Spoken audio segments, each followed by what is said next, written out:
On a train crossing Canada in 1927, the most trusted servant of the British Crown leaned toward the Prime Minister and said the heir to the throne would be better off dead. His name was Tommy Lascelles, Assistant Private Secretary to the Prince of Wales, and he had watched the charming young prince at close range for 7 years. Sometimes, he said, while he waited to hear whether the prince had broken his neck in a country race, he could not help thinking a broken neck would be the best thing for the man and for the country. The Prime Minister answered that he had often thought the same. It was no threat, and it was no joke. It was the cold verdict of the one man who knew the future king best. What had he seen that the adoring world had not? If you are drawn to the stories the official histories keep to a single polite line, then subscribe and stay close, because this is one the palace would have kept behind its own doors. Chapter 1. The Servant, Born Beside the Throne. The man who would one day hold the secrets of 4 monarchs was born in a Dorset village, close to the throne, but never meant to sit on it. Alan Frederick Lascelles came into the world on the 11th of April, 1887, in the small parish of Sutton Waldron, the only surviving son among 6 children. He was known all his life as Tommy, a name that clung to him from boyhood and outlasted every title he was ever given. His grandfather was an earl, the 4th Earl of Harewood, and through that blood he was a cousin of the man who would one day marry the sister of 2 future kings. He was born, in other words, inside the outer ring of the royal world, near enough to be trusted with everything, far enough that he would always be a servant of it and never its master. His was a childhood of the late Victorian gentry, of country houses and long summers, and the quiet certainty that a boy of his class would be useful to his country in some ordered and unshowy way. He was sent to Marlborough College, and from there to Trinity College, Oxford, where he read the classics and took a second-class degree in 1908. He was clever, dry, and exacting, with a gift for the well-made sentence that would define everything he did.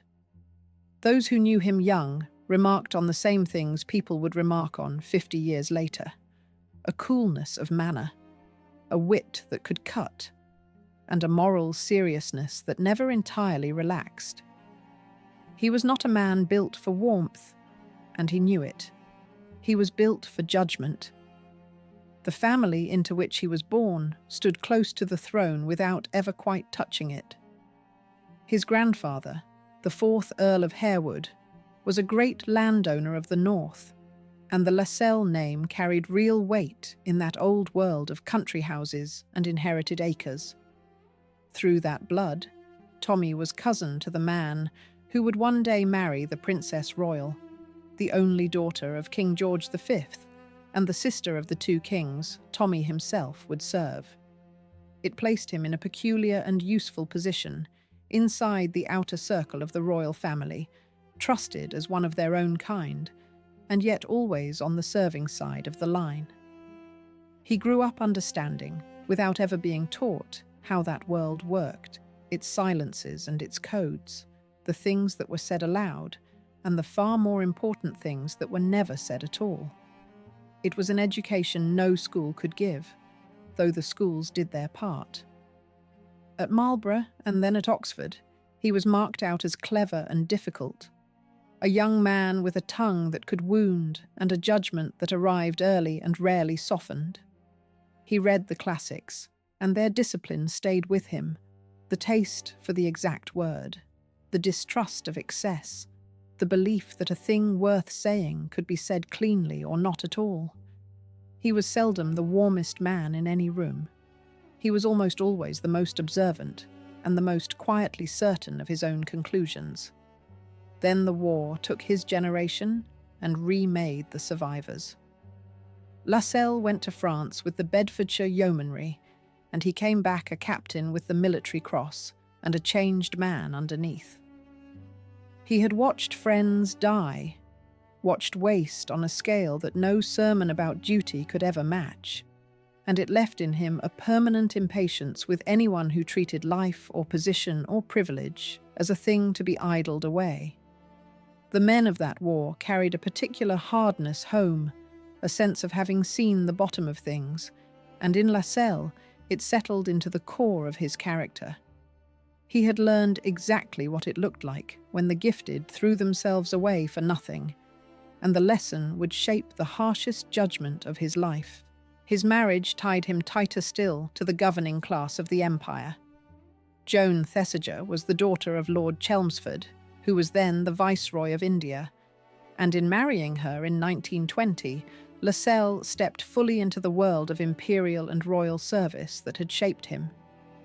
He had already had a taste of it himself, a short spell in India as aide to the governor of Bombay, seeing at first hand how the crown was represented at the far edges of its reach.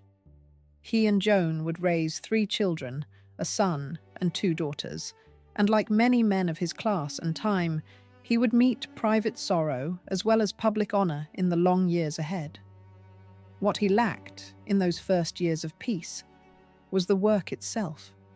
He tried a little journalism and a little stockbroking, and neither took, and he lost money in the trying. He was a serious man in search of a serious task, and the ordinary careers of his class felt small to a mind that had already decided it was made for something at the centre of things. He drifted, and he waited, and the thing he was waiting for turned out to be the strangest calling in the kingdom, one that would use every quality he had, the coolness, the discretion, the exact pen, the early and unforgiving judgment, and ask for them in the service of the crown itself. Those who worked with him would describe, across the decades, the same man again and again.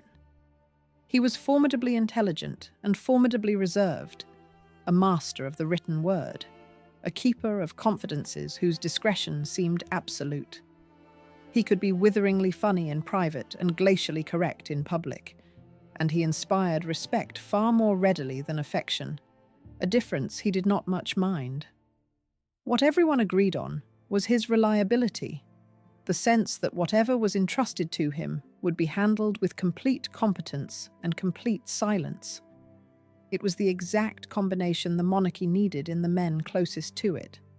For a great deal of the crown's business is secret, and much of it delicate, and the institution depends utterly on servants who can be trusted to see everything and reveal nothing. There was, too, a deeper fit between the man and the work he was drifting toward. A courtier of the first rank needs a peculiar mixture of qualities that rarely sit together in one person: ambition without vanity, cleverness without display, the desire to shape great events joined to a willingness to do it entirely unseen. Lascelles had them all. He wanted to matter, and he wanted to matter at the very centre of things, and he was content, even eager, to do it in the shadows where no credit fell. The court offered him exactly that, a life of real power lived in perfect obscurity, and it was the one calling that could satisfy both his ambition and his reserve. The strangest and most invisible office in the kingdom was waiting for precisely such a man, and to understand the whole of his story, it helps first to understand that office, because almost no one outside the palace walls ever does. There was one contradiction at the very centre of the man, and it is the thread that runs through everything that follows. His entire creed was discretion. A courtier of his kind was meant to see all and say nothing, to carry the secrets of kings to his grave, to be, in the deepest sense, forgotten. The perfect servant is the one no one remembers, and yet Lascelles could not stop writing things down. Night after night, in a hand of exceptional clarity, he recorded what he saw, the conversations, the judgments, the contempt, and sometimes the fear. He kept the secrets faithfully while he lived. He also kept a record of every one of them. That quiet habit, more than any post he ever held, would decide in the end how history remembered him, and it would take his own death to set it loose. Chapter 2. The Office That Runs the Crown. The office Lascelles now entered was the strangest and most invisible in the kingdom, and almost no one outside the palace has ever understood it. The private secretary to a member of the royal family is not a typist and not a butler. He is the hinge on which the monarchy turns. He decides who reaches the royal person and who is kept away. He drafts the words the royal person speaks in public and many of the words spoken in private. He negotiates with the government of the day, manages the newspapers, soothes the church, and absorbs, in silence, every private disaster the family produces, so that the public sees only the smooth, unbroken surface of the crown. It is a role with almost no formal power and almost unlimited real power. The private secretary is not elected, and he answers to no minister and no parliament. He holds his position entirely at the pleasure of the sovereign, and yet a strong one shapes the monarchy more than any single king or queen he serves.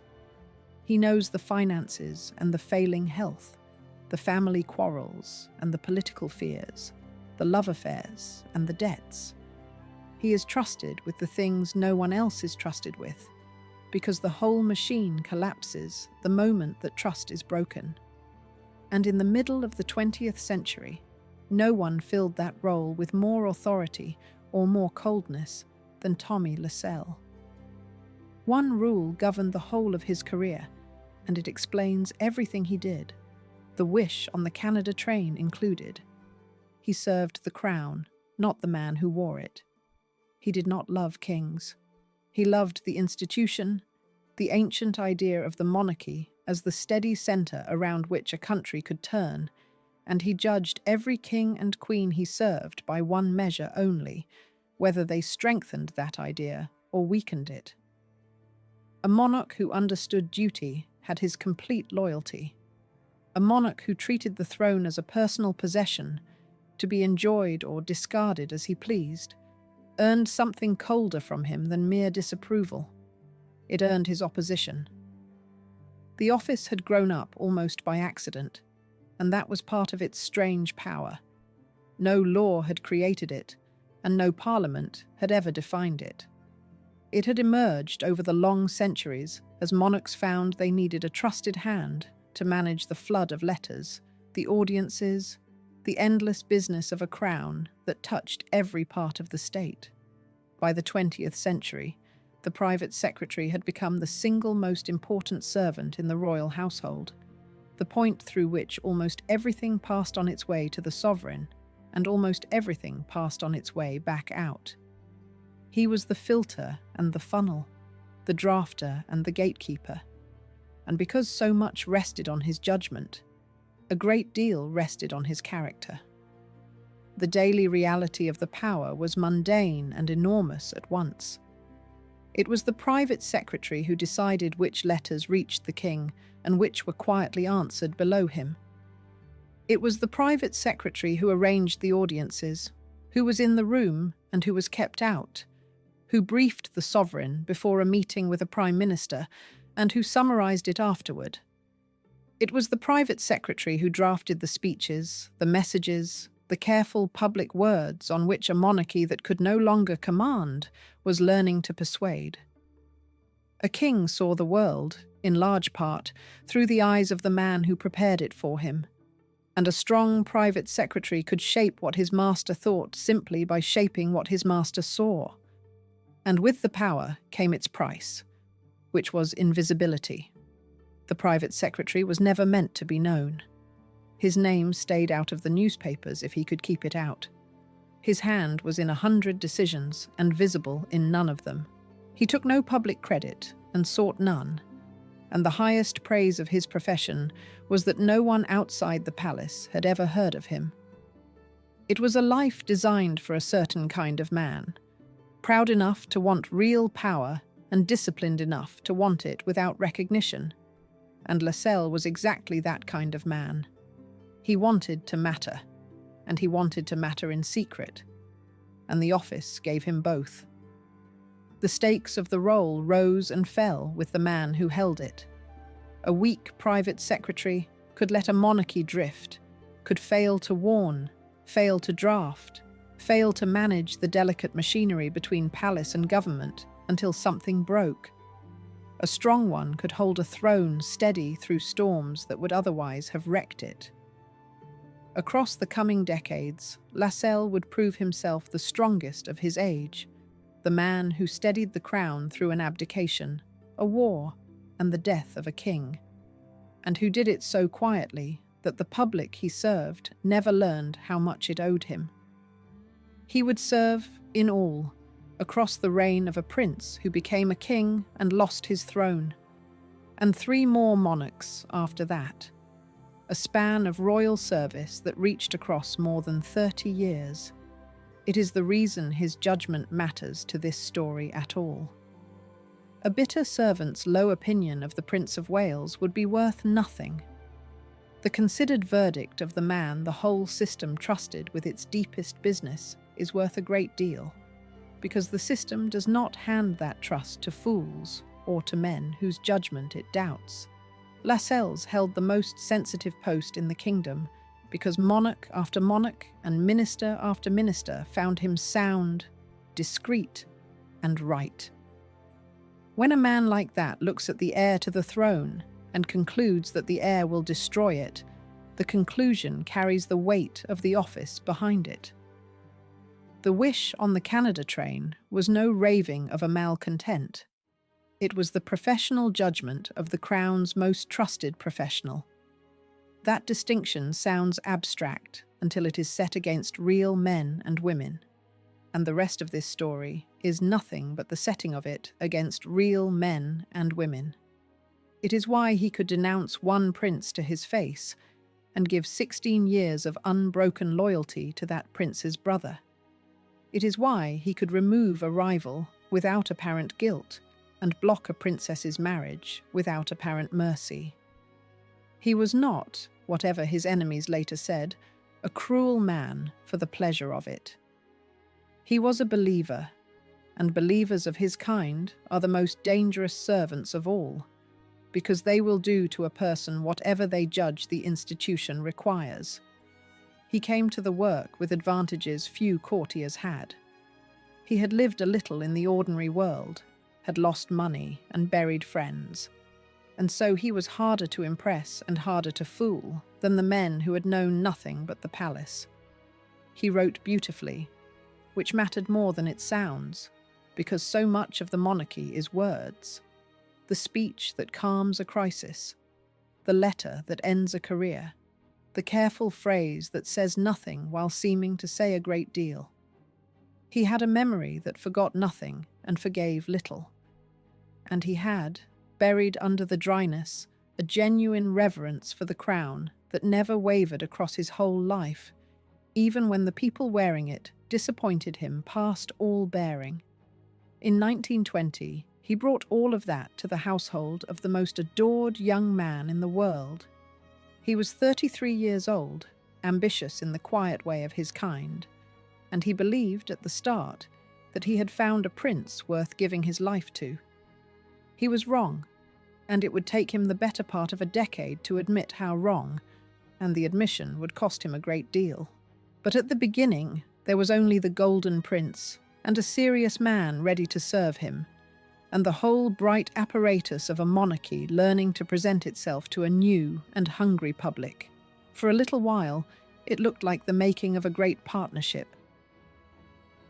Chapter 3. In the Service of a Golden Prince. In 1920, he entered the household of the most adored young man in the world, and for a while he believed in him. Edward, Prince of Wales, was then in his middle 20s, and there had perhaps never been a royal figure quite like him. He was slight, fair, and restless, with a boyish charm that seemed to reach out through the newspaper page and the newsreel screen and touch people who would never meet him. He had toured the empire and been mobbed by crowds wherever he went. He was the future, the modern prince who danced and flew and wore his clothes with a careless flair. And the whole world, it seemed, was a little in love with him. Lascelles came into his service as assistant private secretary, and at first he shared the general enthusiasm without reserve.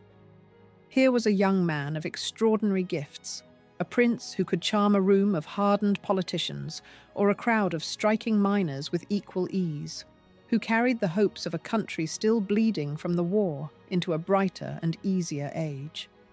To serve him was to stand at the very front of history.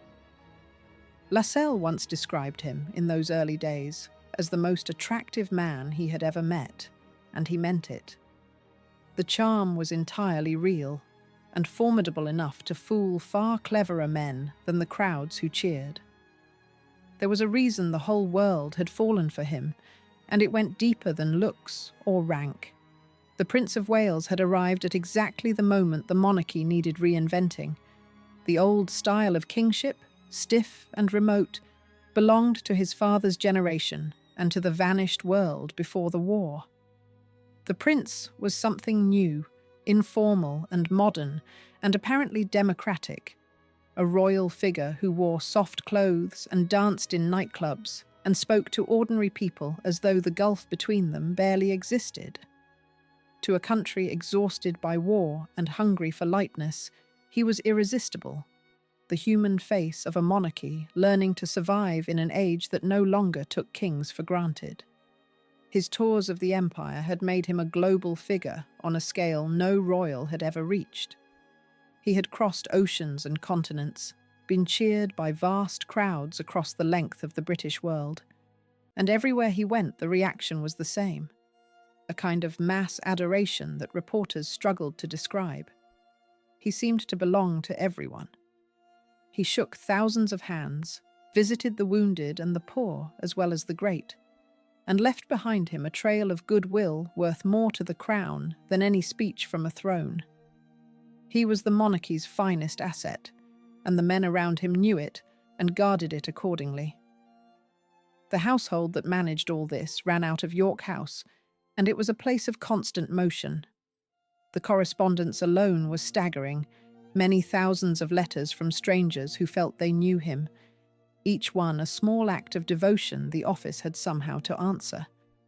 There were tours to plan months in advance, speeches to write and rewrite, engagements to arrange and cancel and arrange again, the whole vast machinery of presenting a single young man to a watching world. Lascelles moved into the middle of it and made himself essential, the careful mind behind the glamorous surface, the man who saw that the letters were answered and the words were right, and the machine kept running whatever the prince's mood. For a serious man, it was intoxicating work, and Lascelles, for all his dryness, felt the pull of it. He was standing at the very front of history, shaping the image of the man who would be king, helping to carry the monarchy across the dangerous gap between the old world and the new. He believed in the project, and at the start, he believed in the prince. Here was a young man of dazzling gifts, and if the gifts were matched one day by the discipline to use them, he might become a very great king, the one who proved that monarchy could survive the modern age by moving with it rather than against it. That was the hope Lascelles brought to the work, and he brought it wholeheartedly. He was not a naive man, and his early loyalty was not blind. But it was loyalty, and loyalty of his kind gives its master every benefit of the doubt for as long as it possibly can. When the prince skipped a duty, Lascelles told himself the young man was tired, or overworked, or not yet grown into the role. When the charm turned cold, the moment the cameras left, he told himself it was the strain of being watched by millions, a strain that would ease with time and habit. He was doing what every devoted servant does at the beginning, reading the flaws generously and trusting the brilliance would win out. He wanted to be proved right about the Golden Prince, and for several years he managed to keep on believing he would be. The household was run from York House, a wing of St. James's Palace, and it was a busy and glamorous place. There were tours to plan, speeches to draft, correspondence that ran to many thousands of letters, the whole vast apparatus of a modern monarchy learning to sell itself to a mass public for the first time. It was new work, this business of making a prince beloved on purpose, and no one had ever done it on such a scale. The prince was its first great success and its first great victim. Because a man made into an idol, young rarely survives the making with his character intact. Lascelles was good at the work, better than most, and the prince came to lean on his careful mind and his steady pen. The scale of what the young man carried explains both the adoration and the eventual collapse. He was heir to a throne that ruled, directly or through its dominions, a great part of the world. His face sold newspapers across the empire. When he toured its far-off dominions, the crowds that came to see him were enormous, and grown men wept at the sight of him. He received sackfuls of letters a week from strangers who felt they knew him. No human being of that age was watched by more eyes, and few were less equipped by temperament to bear it. The weight would have tested a saint, and the prince, whatever else he was no saint. For a time the arrangement worked. The brilliant, unstable prince and the exacting, watchful secretary. And an observer might have predicted a long and successful partnership, carrying them both to the summit of the state. Lascelles threw himself into it. He was a man who did nothing by halves, and having decided to serve, he served completely, drafting and advising and smoothing and shielding, learning the prince's moods and managing the machinery around him. He believed he was helping to shape a great king. He believed the gifts were real, and the flaws were the ordinary flaws of a young man not yet grown into his role, the sort of thing time and duty would correct. But a private secretary sees his master as no one else does. He sees him early in the morning and late at night, tired, bored, drunk, in love, and afraid. He sees the gap between the man the crowds adore and the man who exists when the crowds go home.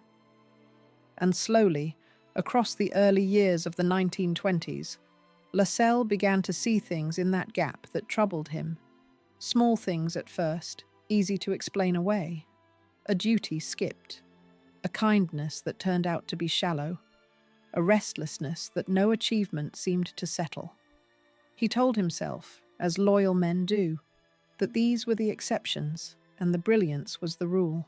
He would go on telling himself that for longer than his own judgment wanted, until the day came when he could tell himself so, no more. Chapter 4. The Gap Behind the Smile. A private secretary sees his master as no one else does, tired, bored, drunk, in love, and afraid. And across the early 1920s, what Lascelles saw in the prince stopped being small. The charm remained, dazzling as ever in public. But behind it lay a restlessness that curdled easily into petulance, a boredom with duty that no amount of coaching seemed to cure. The prince would work when it amused him and vanish when it did not. He was capable of great warmth toward a person one week and a cold indifference the next, and he seemed genuinely not to understand why anyone should mind. The drinking troubled Lascelles, and the gambling, and the late nights, but those were the vices of many young men of the age, and might have been forgiven. What could not be forgiven, in the private secretary's hardening view, was the attitude beneath them.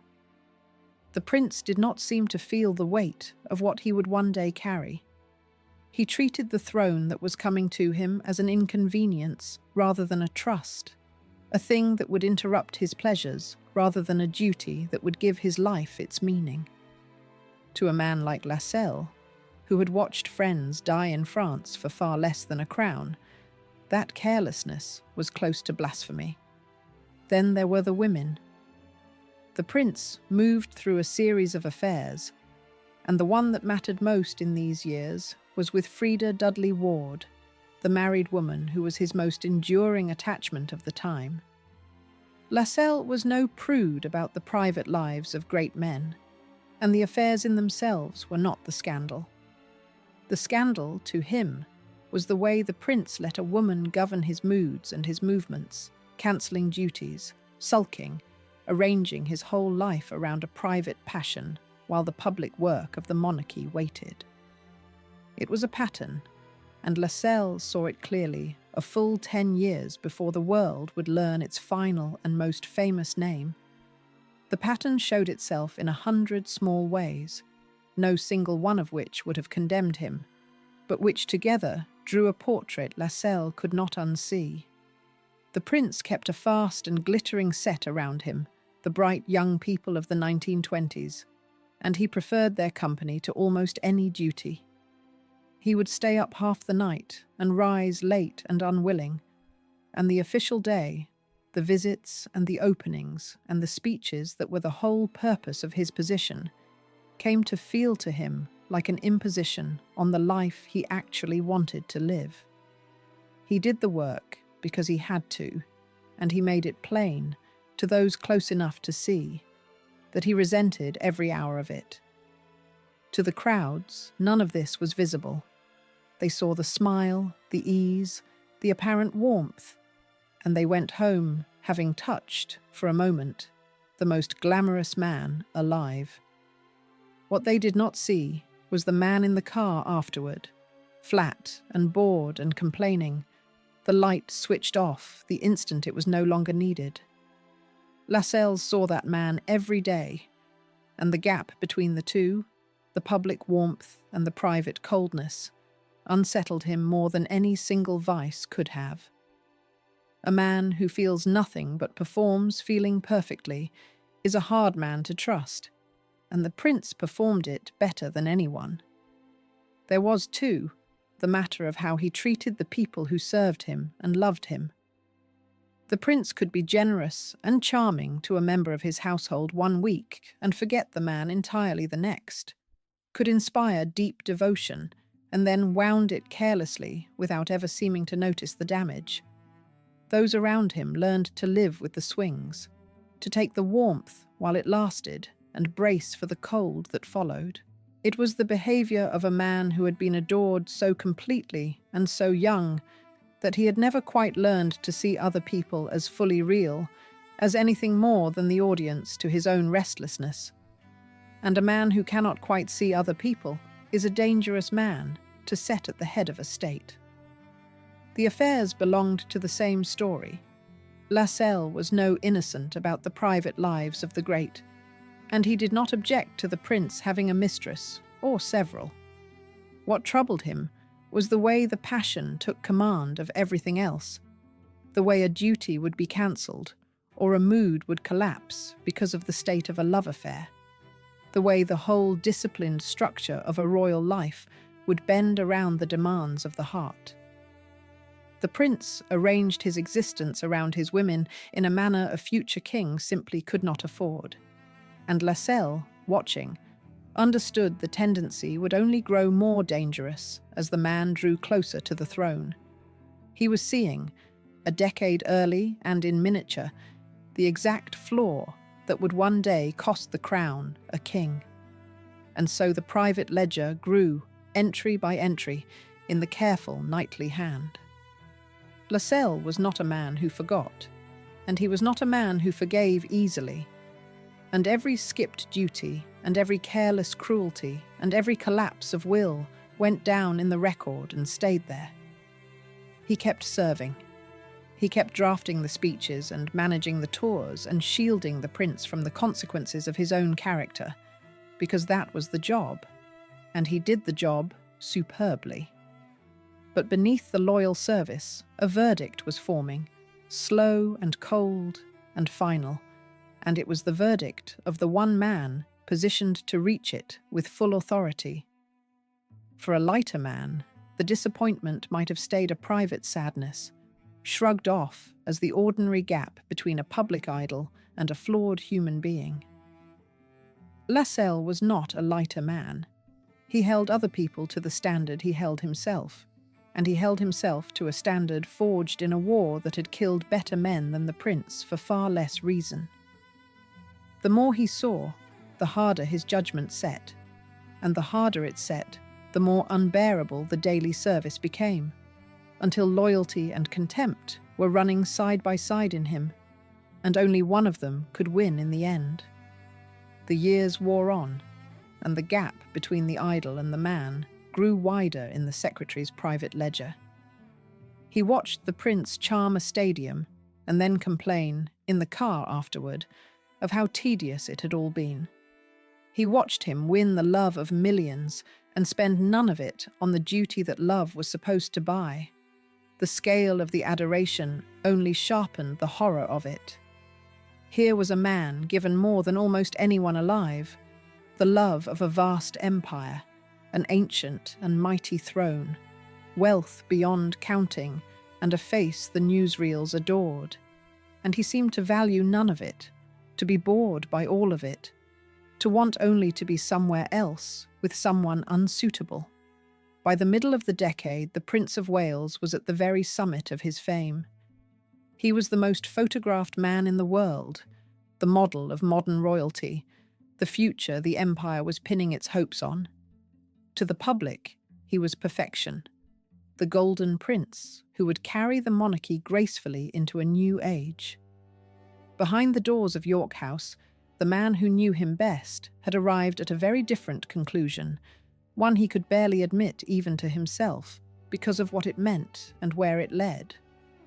He was beginning to believe that the most beloved man in the world was not fit to be king. And a belief like that, in a man like Lascelles, does not stay quiet forever.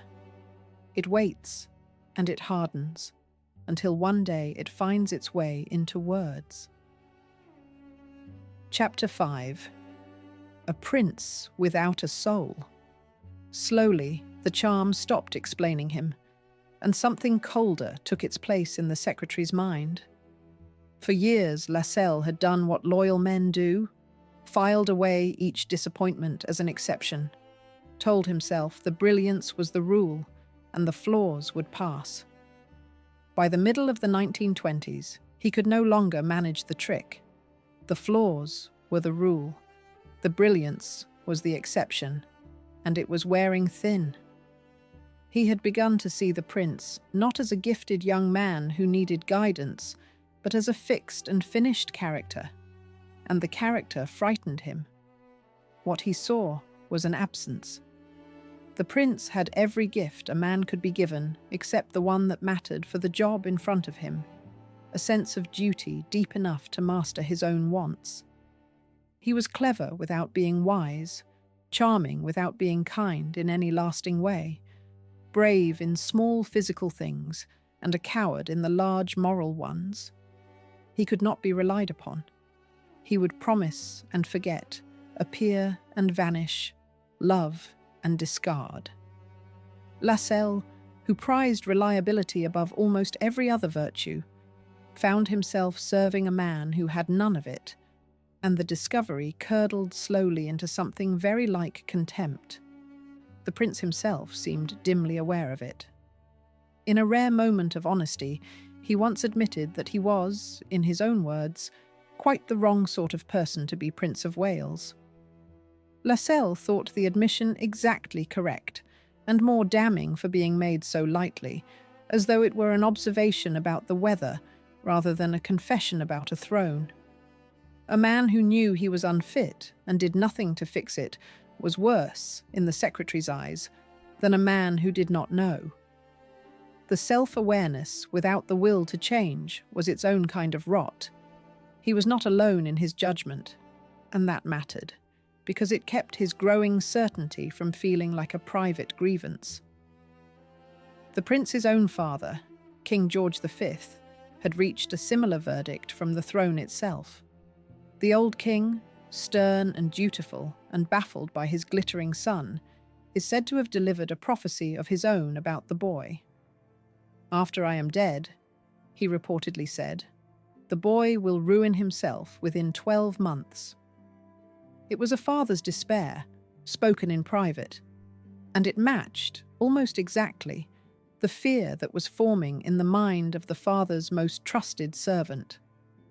Two men who loved the crown, the king and the courtier, had looked at the heir and seen the same disaster coming. The neglect was not abstract. It had names and dates and consequences that Lascelles watched pile up. There were the tours performed with visible boredom, the engagements endured rather than embraced, the boxes of official papers that a diligent heir was meant to read, and that this one left unopened for days. The work of a Prince of Wales was to prepare, to learn the business of the state he would one day embody, to build the habits of duty that reigning would demand. The prince did almost none of it. He treated the whole long apprenticeship as a nuisance, and Lascelles, who had to manage the gap between what was expected and what was actually done, saw with growing alarm that the man was not readying himself to be king at all. He was simply waiting to inherit, and hoping, perhaps, that the reigning would somehow take care of itself. The contrast with the old king could not have been sharper, and it sharpened the secretary's judgment further. King George V was no genius and no charmer, but he understood duty in his bones. He rose early, read his papers, did his work, and held to a routine of obligations so rigid that it wearied his children and steadied his kingdom. He had taken a monarchy shaken by the war and held it firm by the simple, unglamorous method of never once putting himself above it. That was what a king was, in the old man's understanding and in Lascelles' alike, a servant of the office, bound by it and defined by it. And the son who would inherit that office seemed to believe the exact reverse, that the crown existed to serve his pleasures rather than the other way around. There was a larger fear underneath the personal one, and it reached to the survival of the monarchy itself. The old certainties were gone. Kings no longer reigned by unquestioned right in the minds of their people. Thrones across Europe had fallen within Lascelles' own lifetime. Emperors and kaisers and tsars swept away in a few short years, and the British crown had survived not by force, but by usefulness, by making itself the beloved and dutiful centre of national life. A monarchy that earned its place could endure. A monarchy that grew careless and selfish and remote could vanish as quickly as the others had. And the man about to inherit the British throne was careless and selfish by nature, exactly the sort of king under whom a shaken institution might not survive. Lascelles was not merely watching a flawed young man. He was watching a danger to the thing he loved most. For a man who had come home from the trenches with an unforgiving sense of what waste really cost, the spectacle was close to unbearable. He had watched ordinary men give everything, their lives included, for the country and the crown, and now he watched the future head of that crown give as little as he could manage. The comparison was never far from his mind, and it lent his judgment its peculiar hardness. Other courtiers might excuse the prince as a young man who would settle down in time. Lascelles measured him against the dead of France and found him wanting, and once a man has been measured against the dead and found wanting, there is little easy forgiveness left. The loyalty that had first brought Lascelles into the service was curdling, month by month, into its opposite. He was not entirely alone in his misgivings, for others in the household saw the same failings, but few saw them as clearly or judged them as finally as he did. Most courtiers were content to manage the prince, to work around his moods and cover his lapses and keep the show running, without ever asking the deeper and more frightening question of whether the man should be king at all. Lascelles asked it, and having asked it, could not stop, and the answer he kept arriving at set him apart even from the colleagues who shared his daily frustrations. They were managing a difficult prince. He had come to believe he was serving a coming catastrophe, and the distance between those two positions is the distance between a grumble and a reckoning. The prince's own unhappiness deepened the diagnosis rather than softening it. For all his gifts and all his adoration, the man was not content, and Lascelles could see it plainly. He chafed against his father's rigid court, against the endless ceremony, against the very idea of the duty that awaited him, and he sought escape in the nightlife and the travel and the married women who filled his days. A happier man might have grown into his role. This one seemed to be running from it, faster every year, and the running frightened Lascelles more than any single act of neglect, because it suggested that the flight from duty was not a phase to be outgrown, but the fixed shape of the man's whole character. The prince did not want to be king. That was the heart of it. He wanted the freedom the crown would take from him, and he resented the future that everyone else so envied. And a man who resents his own destiny will not carry it well when it comes. Weigh what these years had actually delivered into Lascelles' hands. He had given the better part of a decade, from 1920 onward, to the closest possible study of one man. He had watched him across thousands of hours, in triumph and in private collapse, on 3 continents and in the small rooms where no crowd could see. He had drafted his words and managed his moods and covered his absences. No one on earth, outside the prince's own family, and perhaps not even inside it, had a clearer picture of what the future king actually was, and the picture had settled, by 1927, into a single unbearable conclusion: that the throne was going to pass to a man who would not carry it, and that nothing anyone could do would change him. A conclusion like that is a heavy thing to carry in silence, and Lascelles was carrying it alone, bound by every rule of his office to say nothing to anyone. He was a servant of the crown, and the crown's whole future was the man he had come to distrust. He could not act on what he knew. He could barely speak it. He could only watch and wait and write it down at night in the careful hand that forgot nothing. But a certainty that strong does not stay locked away forever. It presses at the walls of a man until it finds a crack, and one day, on a train crossing a continent, sitting beside the one other man in the empire who might understand, Lascelles finally let it out. Chapter 6. The Wish on the Canada Train. In 1927, on a train crossing Canada, Lascelles finally said the unsayable to the Prime Minister of Britain. The Prince of Wales was touring the Dominion, and travelling with the royal party was Stanley Baldwin, the Prime Minister himself. The two men, the courtier and the statesman, fell into the kind of frank talk that a long journey and a shared burden sometimes allow. They were both charged, in their different ways, with the care of the same young man and the same throne. And Lascelles, worn down by years of watching, let his guard drop and told Baldwin exactly what he had come to think. He said that sometimes, when he was waiting to hear the result of some country race in which the prince was riding, one of the point-to-point races the prince loved and rode recklessly, he could not help a terrible thought. The best thing that could happen to him, Lascelles said of the heir to the throne and to the country, would be for him to break his neck. He said it plainly, a servant of the crown wishing the death of the man the crown would pass to, and he waited to see how the Prime Minister of the United Kingdom would answer such a thing. Baldwin did not recoil. He did not reproach the courtier for disloyalty or change the subject in embarrassment. Instead, he agreed. "God forgive me," the Prime Minister replied. "I have said the same thing often." And there it was, spoken aloud between two of the most responsible men in the empire, the quiet, shared wish that the future king might die before he could reign. It was the most extraordinary admission, and the most revealing, because it came as no lone outburst of bitterness. Two sober men had reached the same verdict separately, and now discovered they held it in common. The setting gave the confession its particular weight.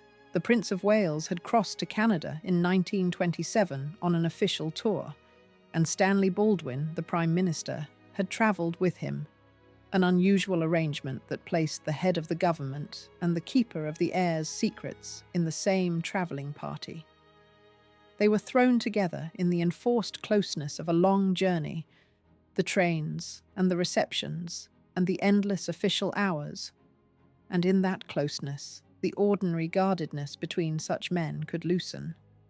Baldwin was no fool and no gossip. He was a shrewd and heavy man who carried the weight of the whole kingdom's government, and he had his own reasons to worry about the young prince at the centre of the tour.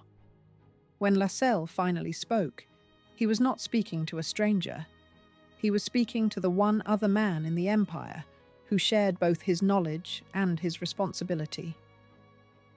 The image Lascelles reached for was drawn from life, and it said everything about the man they were discussing.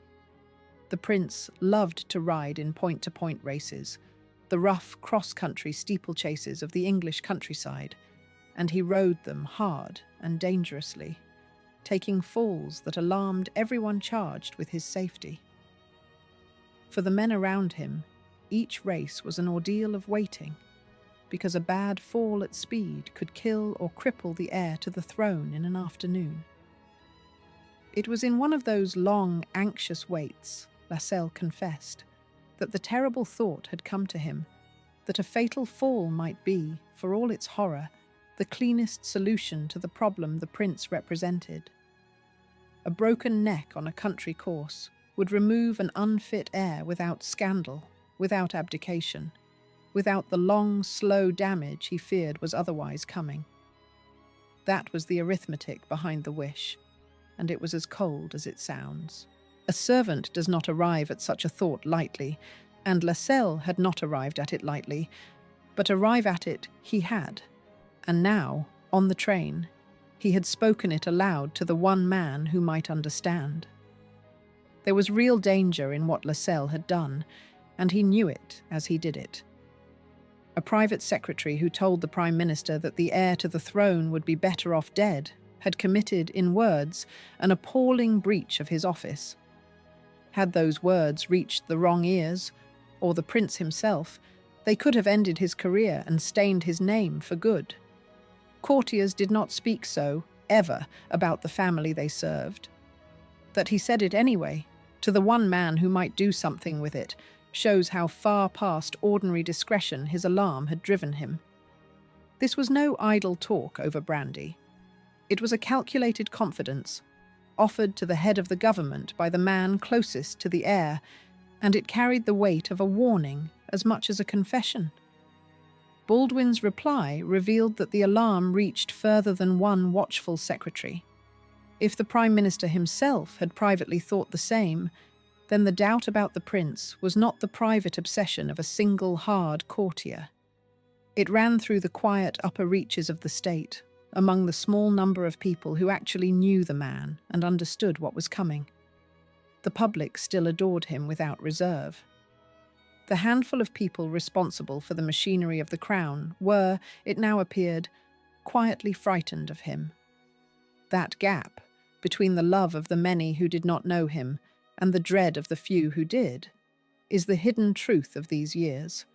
And the conversation on the Canada train is the clearest single glimpse of it that survives. There is a grim irony folded into the exact form of the wish, though Lascelles could not have seen it yet. He had imagined a clean end, a fatal fall on a country course, a private tragedy that would quietly remove an unfit heir before he could do any public harm. What actually lay ahead was the opposite of clean. The prince would live and reach the throne, and then throw it away in the most public manner imaginable, dragging the monarchy through the gravest crisis it had faced in centuries. Set against what was coming, the broken neck Lascelles had darkly wished for would almost have been a mercy to the crown. But that was hidden in the years ahead. For now there was only a confession spoken and answered on a train.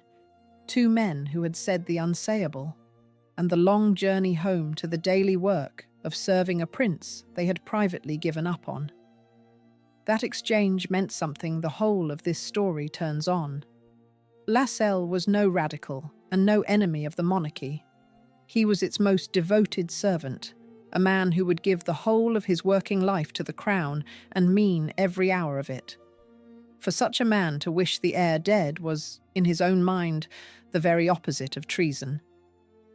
He wished the disaster averted, and he could see only one way it might be averted, by the man simply never reaching the throne at all. It was loyalty to the institution pushed to its darkest possible edge, the point where love of the crown becomes a wish against the person who will wear it. And Baldwin's answer told him he was not mad and not alone. The Prime Minister, who carried the constitutional weight of the whole kingdom, had looked at the same young man and felt the same cold fear. Between them, the two men who might have been expected to defend the heir most fiercely had privately written him off. They said it once, softly, on a train in a far country, and then they went back to their duties and served him as though the words had never passed between them. That was the discipline of their world. You could believe the throne was about to be handed to a man who would break it, and you served him anyway, and you said nothing, and you waited. Lascelles said nothing more of it for years. He went back to England, back to the household, back to the drafting and the smoothing and the covering, all the ordinary work of shielding a man he had wished away. But the words had been spoken, and they had been answered, and they marked the exact moment his private doubt became a settled and shared judgment. He had crossed a line that a courtier is never meant to cross, from serving a prince to condemning him, and there was no crossing back. The only question left was whether he could go on serving a man he had buried in his own mind, and how long a man of his hardness could stand it before something gave way. Something gave way the following year, and it happened on the other side of the world, in the heat of an African afternoon, with a telegram in a messenger's hand. Chapter 7. A telegram from a dying king. A year after the wish on the Canada train, in 1928, Lascelles was in East Africa, and a telegram arrived that should have sent the heir to the throne racing home. The Prince of Wales was on a long tour and safari through Kenya and Uganda, hunting and enjoying himself in the way he enjoyed himself best, far from the duties of London and the eyes of the crowd. Lascelles was with him, as always, keeping the machinery running. And then the news came from home. King George V, the prince's father, had fallen gravely ill. The old king might be dying. The heir might be needed at once, to be at his father's side, and if the worst came, to take the throne. For any son, and above all for the son who stood next in line to a crown, there was only one possible response. Cut the tour short, go home. Be there. The whole meaning of the prince's position, the reason he existed in the eyes of the state, was that he was the one who must step forward when the king could not stand. This was the moment the training was for. Lascelles brought him the news and waited for the heir to do the obvious and necessary thing. The prince did not do it. In Lascelles' account, the young man reacted to the news of his father's possible death with an indifference that the secretary found almost impossible to believe. He did not want to cut short his pleasures. He did not seem to feel the weight of the moment or the duty it demanded. He treated the telegram as an interruption rather than a summons, and in the private record Lascelles kept of that night, the prince's callousness toward his dying father is set down with a cold and lasting horror. Here was the proof, in a single afternoon, of everything the secretary had come to believe. A man who would not go to his dying king and father would never, when the time came, put anything above his own wants. East Africa in 1928 was a long way from the anxieties of London, and that was the point of it. The prince had gone out to Kenya and Uganda for a mixture of official duty and private pleasure. and it was the pleasure that dominated. There was big game hunting, the great safaris of the age, weeks of shooting and camping, and the easy company of the colonial set, the whole glamorous escape that the empire's wildest corner could offer a restless young prince. He was in his element, far from the boxes and the speeches and the watching crowds, and he had no wish at all to have the idyll interrupted by anything, least of all by business from home.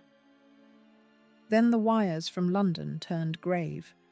King George V had fallen seriously ill, so ill that his life was in danger, and the question of the succession had suddenly become real.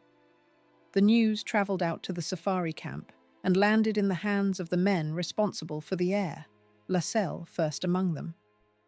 For a private secretary, it was the sharpest kind of moment, the kind the whole apparatus existed to handle. If the king died, the prince became king on the instant, wherever he stood, and he needed to be home, composed and ready to take up the crown and steady the country. Everything about the situation demanded speed and seriousness. Lascelles brought the news to the prince, expecting both. He got neither. The prince received the news that his father might be dying with a calm that shaded into something close to indifference, and he showed no urgency to go home. In the account Lascelles set down, the young man simply did not want the pleasant tour cut short, and treated the gravest possible news as an inconvenience. It was one thing to know, in the abstract, that the prince put his own wants first. It was another to watch him do it in the face of his father's possible death and his own possible accession, the two largest events a prince can face, and to see him weigh them against a few more days of shooting and find the shooting heavier. To the man watching, it was the sickness of the whole character laid bare in a single afternoon. What made it worse was that the plain duty had to be urged on him at all. A son should not need to be told to go to his dying father. A future king should not need reminding that the throne might be about to pass to him. Yet the men around the prince found themselves in the position of pressing him toward the obvious, managing his reluctance, coaxing him toward the thing that any ordinary decency should have made automatic. For Lascelles, who had come home from a war in which men did their duty unto death without being asked, the spectacle of an heir who had to be nudged toward his own dying father was almost more than his sense of the fitness of things could bear. The episode fixed something in Lascelles that had until then been a matter of accumulating suspicion. He had wished the prince gone the year before, on the Canada train, as a dark and abstract thought about a danger still to come. Now he had seen the danger act, in the flesh, in real time, with the stakes as high as they could be. The safari in East Africa was, in its way, the whole of the coming reign performed in advance, a small rehearsal of exactly how the man would behave when his own desires collided with his duty to the crown. He would choose himself. He would always choose himself. And a king who always chooses himself is not a king the throne can survive for long. The men who witnessed it closed ranks around it, as they always did. The prince's reluctance, his indifference, the need to press him homeward, all of it was smoothed over and kept from the public, folded into the vast silence the household maintained around everything the prince did. The world would read only that the heir had hurried home in filial anxiety when his father fell ill. The truth, that he had gone grudgingly and late, stayed inside the small circle of men who served him, and went down, in its full and damning detail, in the private record Lascelles kept at night. It was one more secret added to the growing hoard, one more entry in the ledger no one was ever supposed to read, and that everyone, one day, would. For Lascelles, the episode carried a private sting that went beyond his duty to the crown.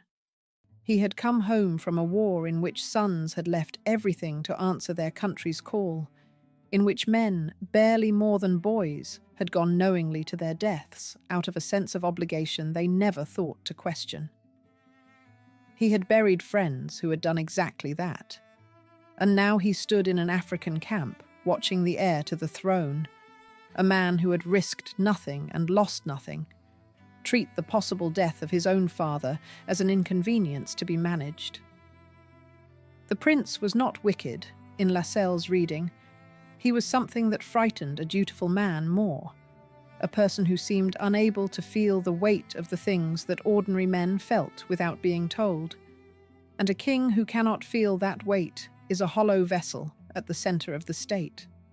There was a further detail that made the scene worse in Lascelles' eyes, and it was that the prince, during that same tour, was absorbed in the company of his current companion, one more in the long line of them. So while the king lay ill at home, the heir lingered in Africa with a lover, reluctant to leave, and had to be pressed toward the plain duty that should have needed no pressing at all. To the man watching, it was the whole disease of the prince's character concentrated into one episode: the selfishness, the shallowness, the fatal inability to feel the difference between what he wanted and what he owed. Set the moment against the scale of what hung on it. This was the man to whom would pass a throne that reigned over a great part of the world, an empire spread across every ocean, a monarchy of ancient standing, and the loyalty of countless people who would never meet him. The whole vast structure rested in the end on the character of the one man at its head. And that man, told his father might be dying and his reign might be beginning, wanted only to stay on safari a little longer. For Lascelles, the arithmetic was unbearable. Everything, and it was to be handed to someone who cared for nothing. The old king did not die that time. He recovered and would reign for another 7 years, and the crisis passed. But something in Lascelles did not recover. He had wished the prince gone on the Canada train, in the abstract, as a dark, private thought. Now he had watched, in the flesh, the exact indifference that made the wish feel less like malice and more like clear sight. He could not go on. A man cannot serve, day after day, someone he has watched behave like that and still believe he is serving the crown he loves. The distance between the private secretary and his master had become a gulf, and there was only one honest way across it. He would have to leave. And before he left, he decided he would tell the prince to his face exactly what he thought, whatever it cost him. Chapter 8. The night he walked away. In 1929, he asked to see the prince alone and told him exactly what he thought of him. It was an extraordinary thing for a courtier to do, a breach of every rule of deference his office was built on. A private secretary does not lecture the heir to the throne. He advises, he defers, he manages, and above all, he keeps his true opinions to himself. Lascelles broke all of it. He had decided to resign, and having decided, he saw no reason to leave in polite silence. He would say the thing plainly, once, and then be gone. He told the prince, in his own later words, exactly what he thought of him and his whole scheme of life. He laid out the neglect, the selfishness, the waste of the great gifts the man had been given, the careless treatment of the duty that was coming to him. And then he said the thing that would echo across the next decade with a terrible accuracy. He told the prince, to his face, that he was going the way that would cost him the throne of England. It was a prophecy, delivered by a servant to his future king, that the man would one day lose the crown itself. The most chilling part of the scene was the prince's response. He did not rage. He did not dismiss the impertinent secretary or defend himself with anger.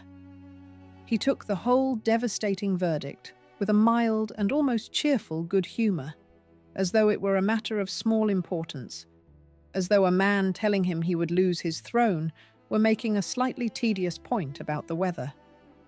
To Lascelles, that reaction was more damning than fury would have been. Anger would have meant the words had reached him.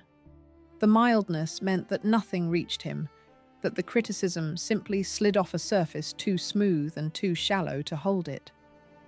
He had told a future king he would lose everything, and the future king had shrugged. The decision to go had been building for a year, ever since the safari, and once Lascelles made it, he made it completely. He would not simply slip away with a polite excuse about family or health, the way a discontented courtier usually left. He had served 9 years, given the best of himself to a man he had come to distrust, and he felt he had earned the right to say why he was leaving. It was a reckless thing to want. The convention of his world was that you never told the truth to the powerful, least of all an unwelcome truth, and least of all to the heir to the throne. Lascelles decided to break the convention once, cleanly, and then to walk out the door for good. So he asked for a private interview, and he got it. And there in the room, he said the things a courtier is never supposed to say. He told the prince that his whole way of life was a betrayal of what the coming crown demanded.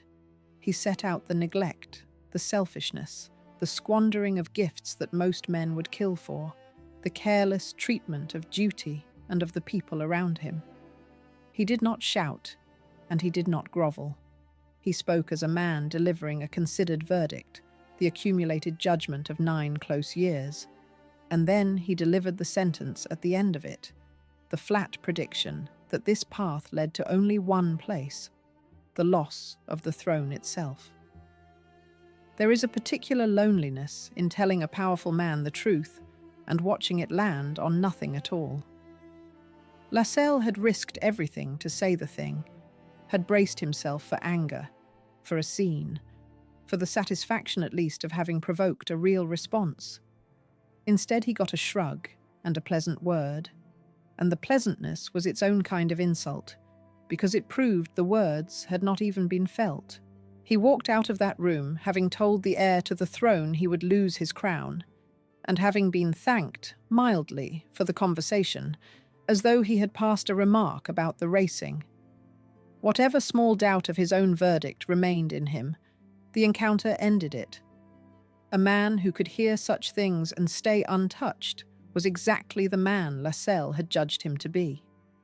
The resignation revealed as much about Lascelles as about the prince, and it revealed the quality that would define every later chapter of his life.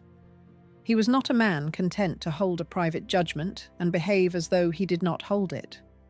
When he reached a conclusion, he acted on it, whatever the cost to himself. He had concluded that the prince was unfit, and so he refused to go on serving him, even at the price of his own career. Years later, the same trait would show itself again, harder and colder, when he moved against a rival to seize the top post, and when he set the machinery of the state against a princess in love. The man who walked out on the Prince of Wales in 1929 was the same man who would break Princess Margaret in 1953. The willingness to act on a hard judgment without flinching was the whole of him. Nothing quite like it had happened in the modern history of the court. Private secretaries came and went, but they did not walk out on the heir to the throne with a denunciation ringing behind them. The institution ran on continuity and discretion, on men who stayed and served and kept their doubts to themselves, and Lascelles had just done the opposite of all of it. In the small closed world of the palace, his departure was a quiet scandal, the more remarkable for the reputation of the man who made it. He was known as the soundest of servants, the last man on earth to make a scene, and here he was, making the largest scene of his life by the simple act of refusing to go on. Those who grasped what he had done grasped that it sprang from conscience rather than temper, and from a conscience of a severity that few of them could match. It is easy, knowing how the story ends, to see the resignation as the obvious act of a clear-sighted man. It did not look obvious at the time. In 1929, the Prince of Wales was the most popular figure in the empire, seemingly certain to reign for decades. and a courtier who walked out on him in disgust was throwing away his future to make a point the whole world would have thought absurd. There was no reward waiting for such honesty, no applause, not even the private comfort of being believed. Lascelles left knowing that everyone who heard of it would think him a fool, a difficult man who had quarrelled with a delightful prince and ruined his own career in a fit of priggish disapproval. He did it anyway. He preferred to be thought a fool and be right than to be thought wise and stay silent. And that preference, unfashionable and uncomfortable and entirely his own, was the moral engine of his whole life. So Lascelles left. He walked away from the heir to the throne, from the household, from the proximity to power that ambitious men spend their whole lives chasing. And he did it on a point of conscience, not knowing whether the palace would ever have him back. He was a man in his early 40s with a wife and children to keep, giving up the surest path to the top of his profession because he could no longer stomach the man at the end of it. He would later describe those years with the prince as the wasting of the best years of his life, and he meant it as the bitter summary of a decade poured into someone who deserved none of it. Look at the size of the gamble he took. He was throwing away 9 years of the most privileged service in the kingdom, a place at the very centre of the coming reign, the friendship and trust of the man who would soon be king. Courtiers did not do this.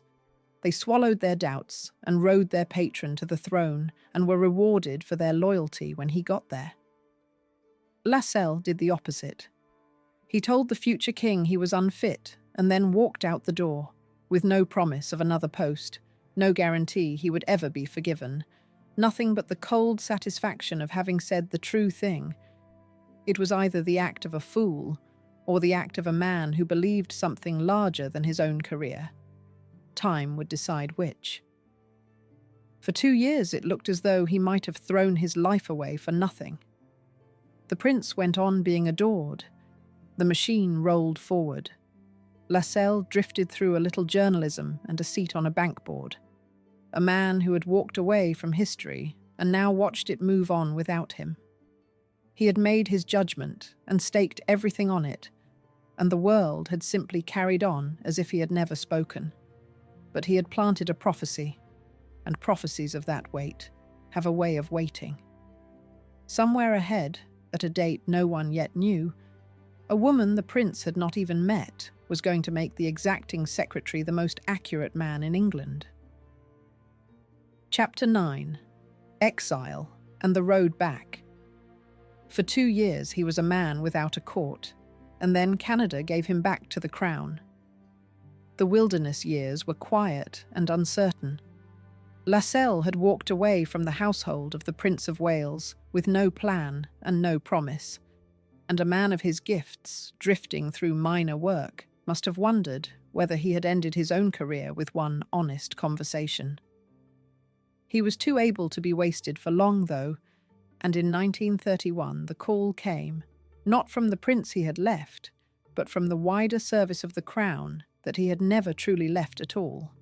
He was appointed secretary to the Governor-General of Canada, the Earl of Bessborough, and he sailed across the Atlantic to Ottawa to take up the post. It was royal-adjacent work, the representative of the crown in a great dominion, and it suited him. It kept his hand in, rebuilt his standing, and reminded the palace that one of the ablest courtiers of his generation was available and unspent. He served in Canada from 1931 to 1935, and he did it well, and he was honoured for it. Here is a point worth getting right, because the popular story so often gets it wrong. His post in these years was in Canada, not in India. He was the Governor-General's man in Ottawa, and the confusions that place him in Delhi belong to other people in his family, not to him. The Canadian years did something important for him, beyond simply keeping him employed. They proved that his walking out had not, after all, destroyed him. The wider service of the crown, the great machine of monarchy and empire, was too large and too much in need of able men to discard one of its best over a quarrel with the heir. In Ottawa, he was the right hand of the king's representative in a vast dominion, doing serious work at a serious level, and doing it well. The stain of the resignation faded. The reputation for soundness reasserted itself. And slowly, the palace remembered that the man it had let go was one of the ablest courtiers of his generation, wasted on the far side of the Atlantic. For Lascelles himself, the exile must have been a strange interlude, a life half in and half out of the world he belonged to. He was serving the crown, but at a distance, in a country far from the centre of things, while the great drama of the monarchy played out 3,000 miles away without him. He could read of the prince in the newspapers that reached Ottawa, the same golden prince, still adored, still seemingly untouchable, and he could reflect that his own dark prophecy sat unfulfilled and probably unremembered. He had staked his career on a judgment, and the judgment had cost him his place at the centre, and there was as yet nothing to show that he had been right. A lesser man might have made his peace with the idea that he had simply been mistaken. Lascelles never doubted the verdict for a moment. He only waited, in Canada, for a proof he was not sure he would live to see arrive. 4 years is a long time to wait for a vindication that may never come.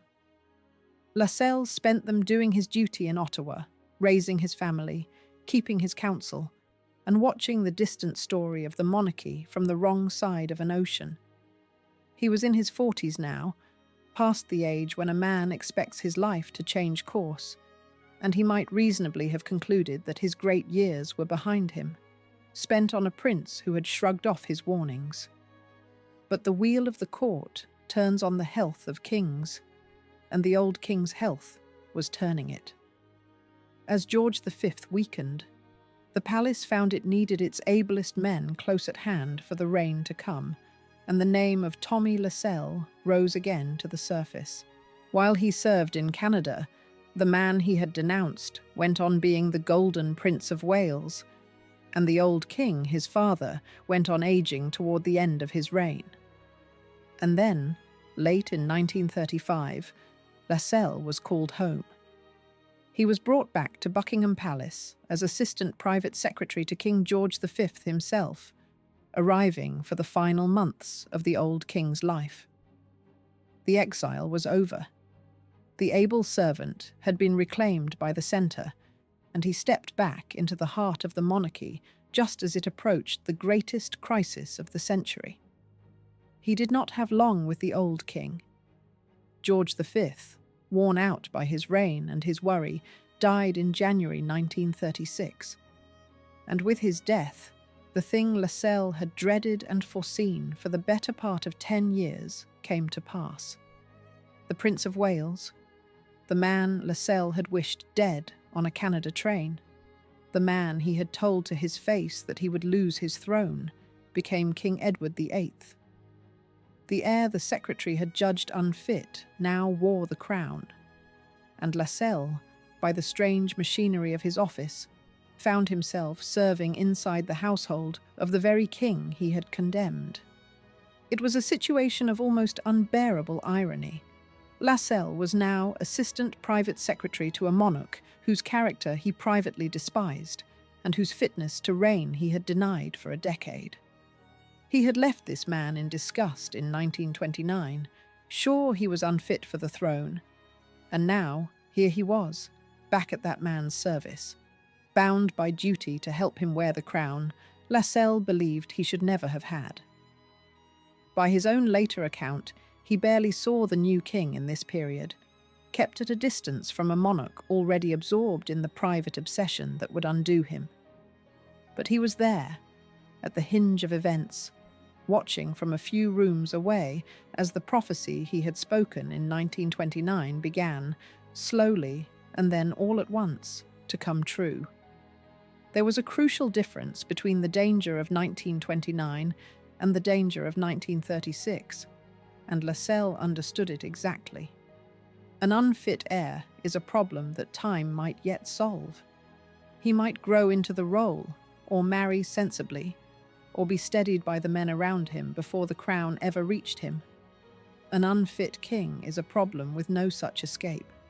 The crown had reached him. The reign had begun. Whatever the man was, the country now had him, and there was no undoing it short of the very catastrophe Lascelles had once darkly wished for on the Canada train. The margin for hope had closed. All that remained was to see how much damage the reign would do before it ended, and how it would end. The distance the new king kept was telling in itself. A new sovereign usually leans on the experienced men of his father's household, the keepers of the institutional memory, the ones who know how everything is done. Edward VIII did the reverse. He held the old courtiers at arm's length, distrusted their formality and their caution, and surrounded himself instead with a smaller, more congenial circle. Chief among them, the woman the establishment was already learning to dread. Lascelles, one of the ablest men in the building, found himself on the outside of the new reign, watching rather than steering, kept at a distance by a king who sensed, perhaps, that this particular servant had never believed in him. For the second time in his career, then.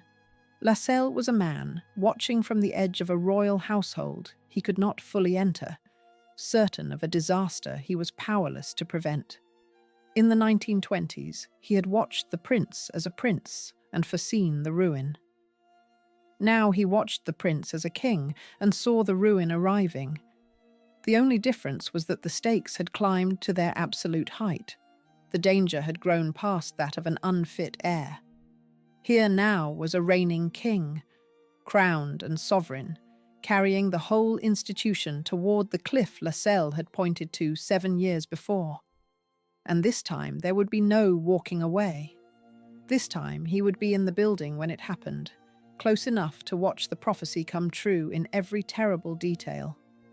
For the new king had brought something to the throne that the old king had feared, and the watchful secretary had long expected, a private passion he would place above the crown itself. Her name was Wallis Simpson, and within months of the accession, she would turn Lascelles' decade of quiet dread into the greatest constitutional crisis Britain had seen in centuries. The servant who had wished this king gone was about to watch him go, not by the accident on a country course that Lascelles had once darkly imagined, but by the man's own hand. For the sake of a woman the secretary would come to loathe with a cold and articulate fury. Chapter 10. The prophecy comes true. Within a year, the thing Lascelles had foreseen on the Canada train came for the throne itself. King Edward VIII had inherited the crown in January 1936, and by the autumn it was clear to everyone inside the palace that he meant to marry Wallis Simpson, an American woman with 2 living former husbands. For a king who was also the head of the Church of England, a church that did not then permit the remarriage of divorced people while a former spouse lived, it was impossible. He could have the throne, or he could have her. He could not have both. And the king, faced with the choice, chose the woman. Lascelles watched it unfold from close range, and his private judgment of Wallis Simpson was as cold and cutting as anything he ever wrote. He described her, in a phrase that has outlived almost everything else about the crisis, as a shop-soiled American with 2 living husbands and a voice like a rusty saw. It was cruel, and it was meant to be, the contempt of a man watching an ancient throne thrown away for what he regarded as a shabby infatuation. Whatever the truth of Wallis Simpson as a person, and history has been kinder to her than Lascelles was, to him she was simply the instrument of the disaster he had predicted, the final proof that the king would put his own wants above the crown, exactly as the secretary had always known he would. What made the crisis so grave was the completeness of the king's attachment. This was no ordinary royal affair, the kind the establishment knew how to manage with discretion and a blind eye. The king was not merely fond of Wallis Simpson. He was in thrall to her. dependent on her, unwilling to imagine a life or a reign without her at its centre. He had built his private world around her at Fort Belvedere, his private retreat, and there, away from the formal palaces, the two of them had made a household the court could neither enter nor control. To those watching, it looked less like a romance than a kind of possession, the whole will of a king bent to the keeping of one woman, and it confirmed every fear Lascelles had ever held about a man who would set his wants above the throne. One feature of the crisis astonished later generations, and it says a great deal about the age. For months, while the king's relationship with Wallis Simpson filled the newspapers of America and Europe, the British press said almost nothing at all. By a kind of gentleman's agreement, the newspaper owners of Britain held their silence, and the British public remained largely ignorant of the drama unfolding at the top of their own monarchy. It was a discretion unimaginable in any later age, and it bought the establishment time to reason and press and negotiate with a king who would not be moved. Lascelles and the other courtiers laboured inside that silence, managing a crisis the country did not yet know it had, until at last the silence broke and the whole affair spilled into the open in the final weeks of the year. Through all of it, Lascelles was one of the men in the engine room. As assistant private secretary, he was inside the machinery of the crisis, part of the small group handling the correspondence, the briefings, the delicate traffic between the palace and the government as the establishment searched for a way out that did not exist. He had spent a decade dreading exactly this, and now it had come, and he met it with the cold competence that was his hallmark, doing the work of holding the institution steady even as the man at its head prepared to walk away. There was no satisfaction in it for him. He was watching the precise disaster he had foreseen, from the closest possible vantage, and helping to manage the wreckage of a prophecy he had never wanted to see fulfilled. The crisis moved fast once it broke into the open. The British press, which had kept a remarkable silence far longer than would be possible today, finally broke it, and the country woke to the knowledge that its new king intended to marry a twice-divorced American. The government told the king plainly that the marriage and the throne could not go together, and Edward VIII, rather than give up Wallis Simpson, gave up the crown. On the 11th of December 1936, after a reign of less than a year, he abdicated the throne of the United Kingdom to marry the woman he loved. Lascelles had been proved right, utterly and publicly, in the most dramatic way a prophecy can be fulfilled. The man he had told, 7 years earlier, that he would lose the throne of England had done exactly that. And yet the secretary felt no triumph. What he felt, by his own account, was closer to grief, a deep and genuine sorrow for the institution he loved. He had wished the disaster averted, not enjoyed. On the night the abdication was settled, he did not celebrate his own accuracy. He walked, alone, round and round St. James's Park in the dark, thinking of King James II, the last British king to lose his throne, and turning over in his mind the enormity of what had happened. He called the whole episode, in the plainest words, a real tragedy in his life. His verdicts on the fallen king, set down in that same period, were as unsparing as ever, and they came from a man who had earned the right to make them. He described Edward as being like a child in the fairy stories who had been given every gift except a soul. He said, with a bitterness that 30 years would not soften, that the man had never cared about England or the English.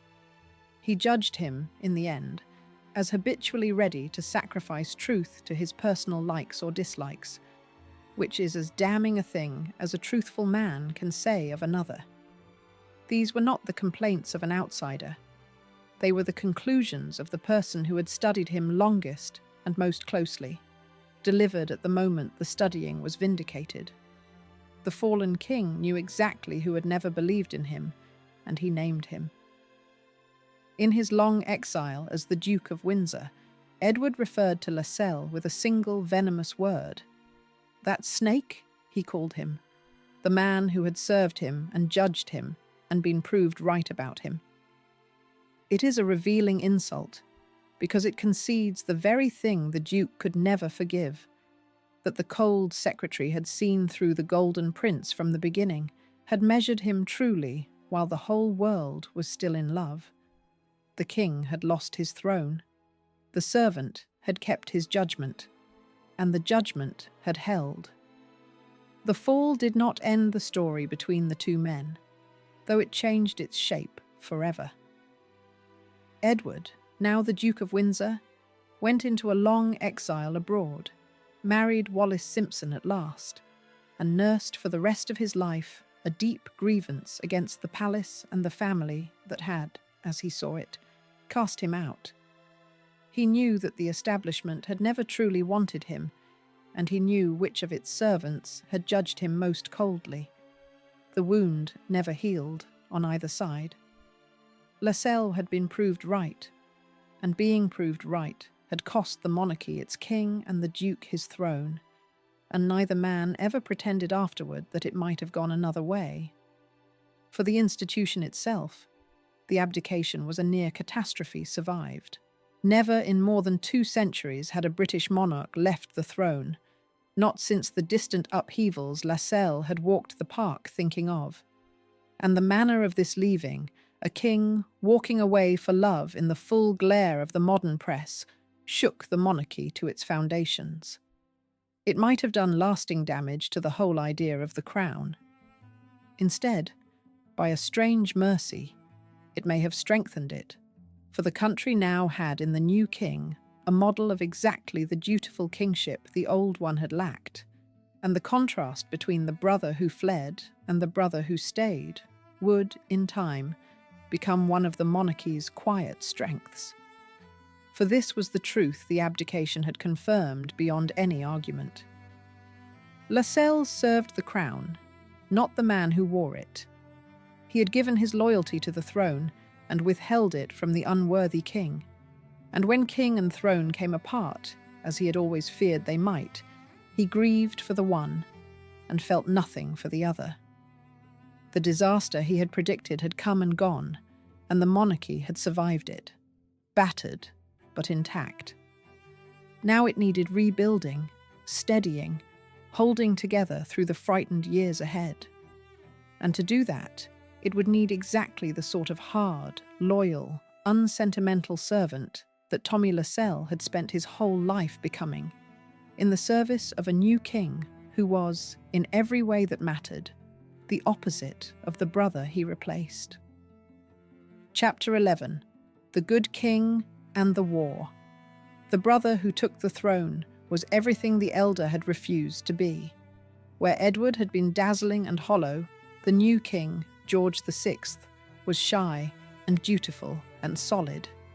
He was the second son, never meant to reign, a man who had spent his life in his brilliant brother's shadow and who carried a stammer that made public speaking an ordeal.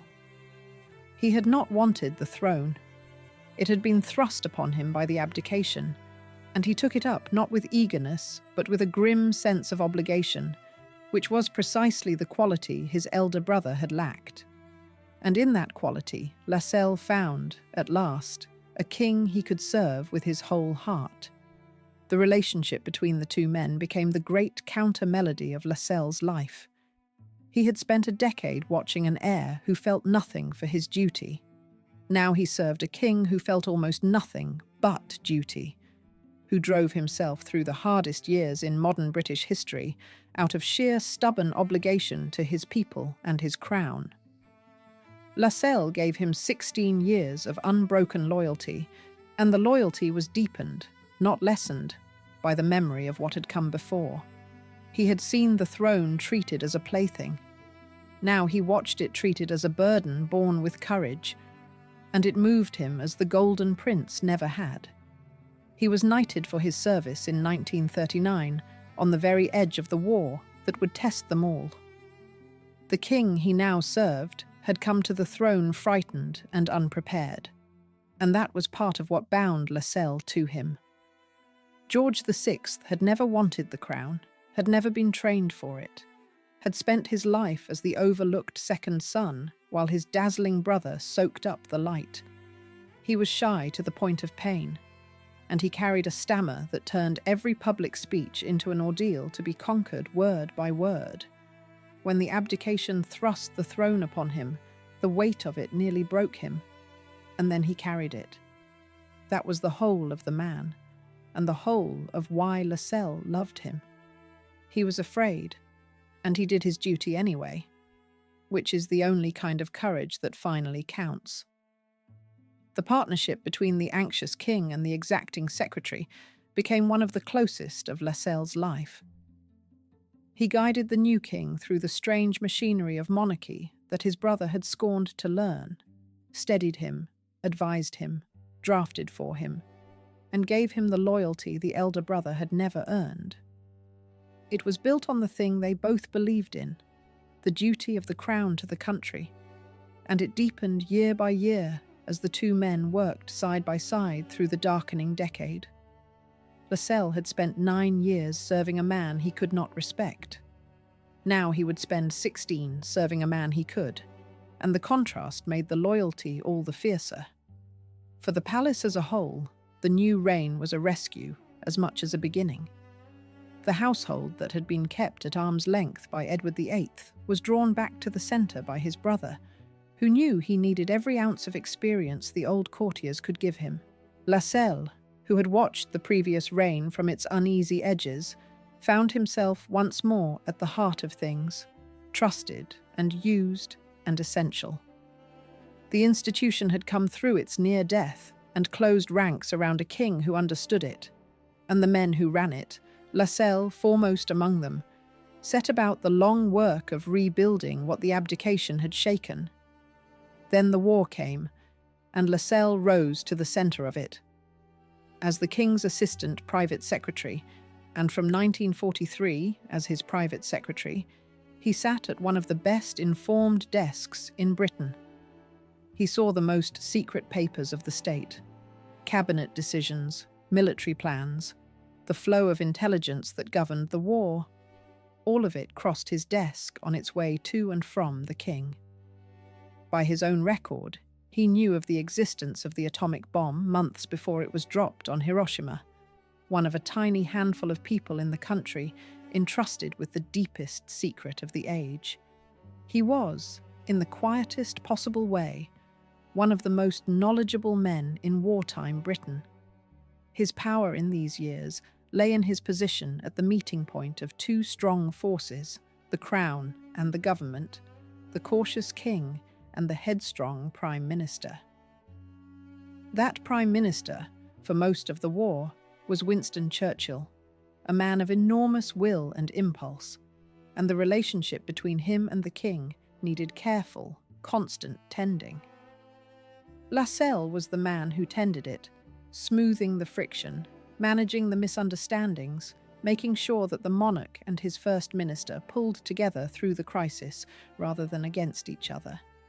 It is the invisible work of the private secretary at its highest level, and it mattered enormously, and almost no one outside the palace ever saw it happen. The scale of what he handled in those years is worth setting down plainly. He served a king who refused to leave a bombed capital, and Buckingham Palace itself was struck by German bombs while the king and queen were in residence, a fact the monarchy turned into a symbol of shared endurance. He helped shape the image of a royal family that stayed and suffered alongside its people, the visits to the ruins, the refusal to flee to safety, the projection of a crown that shared the danger of the streets. He handled the secret intelligence, the wartime speeches, the relationship with a titanic prime minister, and the daily strain on a king whose health was already beginning to fail under the weight of it all. He did it in silence, and he did it superbly, and the public that admired the king in those years never knew the name of the man at his elbow. The war exacted a terrible price from the king, and Lascelles watched it drain him year by year. George VI drove himself through the conflict with a stubborn, self-sacrificing diligence, and it wore him down.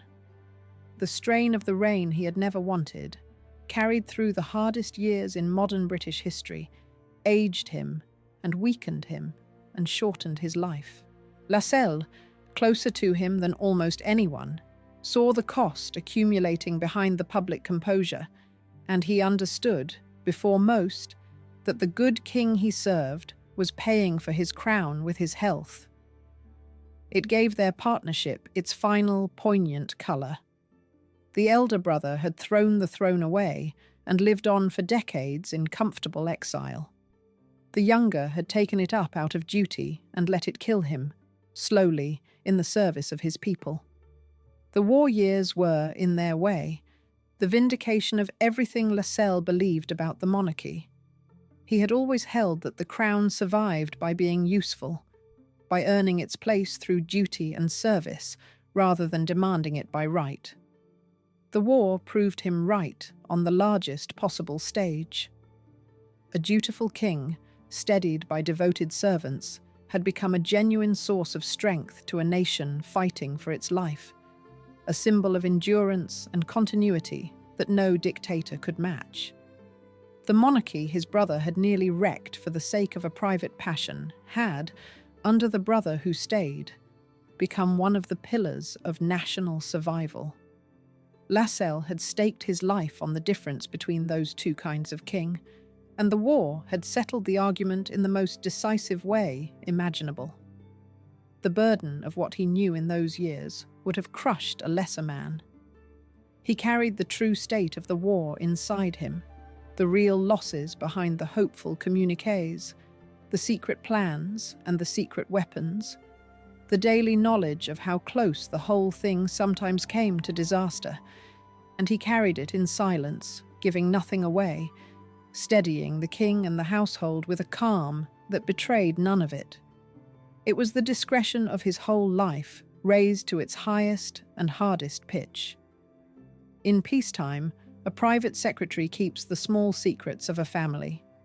In war, he kept the secrets on which the survival of the nation might turn, and Lascelles kept them absolutely. One more proof that the strange gift which made him so cold a companion made him so perfect a servant. By the end of the war, Lascelles was the most powerful courtier in the country, the trusted right hand of a beloved king, the keeper of the deepest secrets of the state. He had come a long way from the disillusioned secretary who walked out on the Prince of Wales, and the distance measured the difference between the two brothers he had served. One had been given everything and thrown it away. The other had been given nothing he wanted and carried it faithfully to the end. Lascelles had staked his career on that distinction back in 1929, and the war had proved him right a second time. But power of the kind he now held is never held innocently, and the same certainty that made him a great servant had a harder side, one that showed itself in how he treated a rival, and in how, one day, he would treat a young woman in love. Chapter 12. The Hand that Moved the Palace. The same certainty that let him denounce a prince let him remove a rival and rewrite a rule of the Constitution. For all his talk of principle, Lascelles was no innocent in the ways of palace power, and the man who reached the very top of his profession did not reach it by patience alone. In 1943, the office of private secretary to the king, the highest post a courtier can hold, was occupied by another man, Sir Alec Hardinge. Hardinge had grown unpopular, with ministers and, by several accounts, with the king himself. And Lascelles, who believed with his usual cold confidence that he could do the job better, was instrumental in the manoeuvre that eased his predecessor out and put himself in. It is the clearest evidence that the man of conscience was also a formidable operator. The same qualities that had let him walk up to the heir of the throne and tell him he was unfit now let him displace a colleague and take the most powerful position in the royal household for himself. There is no need to soften it into villainy, and no need to pretend it was pure. Lascelles' virtues and his ruthlessness were not two different things. They were the same instrument, a total and unbending certainty about what the crown required, pointed in this case at a rival who stood between him and the job he believed he was born to do. He got the job. He became private secretary to the sovereign and keeper of the royal archives, and he held that summit of courtly power for the next 10 years. The Harding affair sits awkwardly beside the image of Lascelles as the man of pure principle, and it should. He had walked out on the Prince of Wales rather than compromise his conscience, and that act glows with integrity. The removal of a rival to seize the top job glows with nothing at all. It was politics, palace politics of the sharpest kind, and Lascelles played it well. The two episodes seemed to belong to two different men, the saint and the schemer, and the truth is that they belonged to the same man and flowed from the same source. He was certain, always and about everything, that he knew what the crown required, and that certainty could express itself as noble self-sacrifice one year and as cold ambition the next. He never seems to have felt the contradiction, because to him there was none. Both acts served the institution. Both were, in his own mind, simply what the moment demanded. The post he now held was the most powerful a subject could occupy while holding no office of state. As private secretary to the sovereign, he stood at the very centre of the monarchy, the man through whom the king's business flowed, and the man on whom the king most relied. He was also made keeper of the royal archives, guardian of the written memory of the crown, a fitting charge for a man who had spent his life recording things. He controlled the flow of information to and from the throne, briefed the prime ministers, shaped the words and the decisions, and held in his hands the accumulated secrets of a monarchy in its most turbulent modern decades. No elected minister came and went with such continuity. Governments rose and fell. Lascelles remained, the permanent hidden power at the heart of the palace.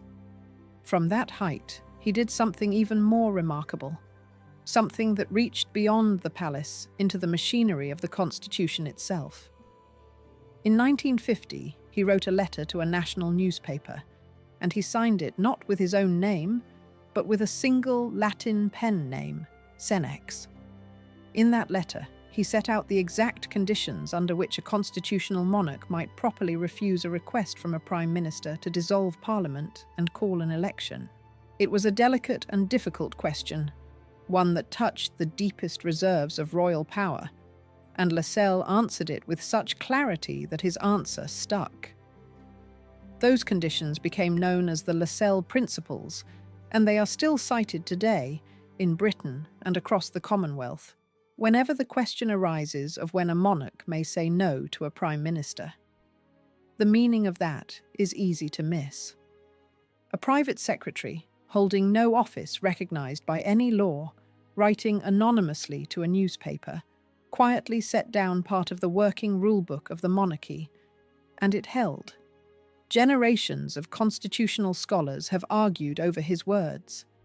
It is one of the most extraordinary quiet acts of influence in modern British history, a servant of the Crown writing a piece of the Constitution under a false name and letting it pass into the settled understanding of the state. It captures, better than almost anything else, the true nature of the power he held. It was never written down in any law. It came from position, from trust, from the fact that he sat at the exact center of the machine and knew more than anyone about how it actually worked. He controlled who saw the king and what the king saw. He drafted the words and shaped the decisions and managed the men who thought they were managing him. And when it suited the institution he loved, he could reach out under a pen name and adjust the rules of the game itself. No elected minister had that reach into the permanent life of the crown. Lascelles had it, because he had made himself indispensable to it. There is something faintly troubling in all of it, and Lascelles would not have denied it. Here was a man of immense power who had been elected by no one and could be removed by no one but the sovereign, a man whose judgment shaped the monarchy and even the constitution, and whose name the public barely knew. In a country that prided itself on accountable government, the most permanent and in some ways the most influential figure at the heart of the state was answerable to almost nobody. It worked, in his case, because he was wise and loyal and right more often than not. But it rested entirely on the character of the man who held the office, and that is a fragile thing to build a monarchy on. The system trusted Lascelles absolutely, and Lascelles trusted his own judgment absolutely, and for the most part, the trust was justified. The danger was that a certainty so complete leaves no room for doubt, and a man who never doubts can do great harm as easily as great good, on the day his judgment turns out to be wrong. By this point, Lascelles had served the crown, in one form or another, for the better part of 3 decades, and had touched the reins of a whole line of monarchs. He had begun under a prince who would lose his throne and served the old king, and the brief, doomed reign of the elder son, and the long, faithful reign of the younger, and now he served toward a 3rd generation as the crown moved toward a granddaughter. Kings and their heirs had come and gone. Lascelles had remained, the fixed point around which the changing monarchy turned, carrying the memory and the method of the institution across the sharpest breaks in its modern history. It is a strange kind of immortality, to outlast the very sovereigns you serve, and he had achieved it by making himself the one thing the crown could not do without, a servant whose judgment it had come to trust more than its own. Prime ministers came to him as much as he went to them.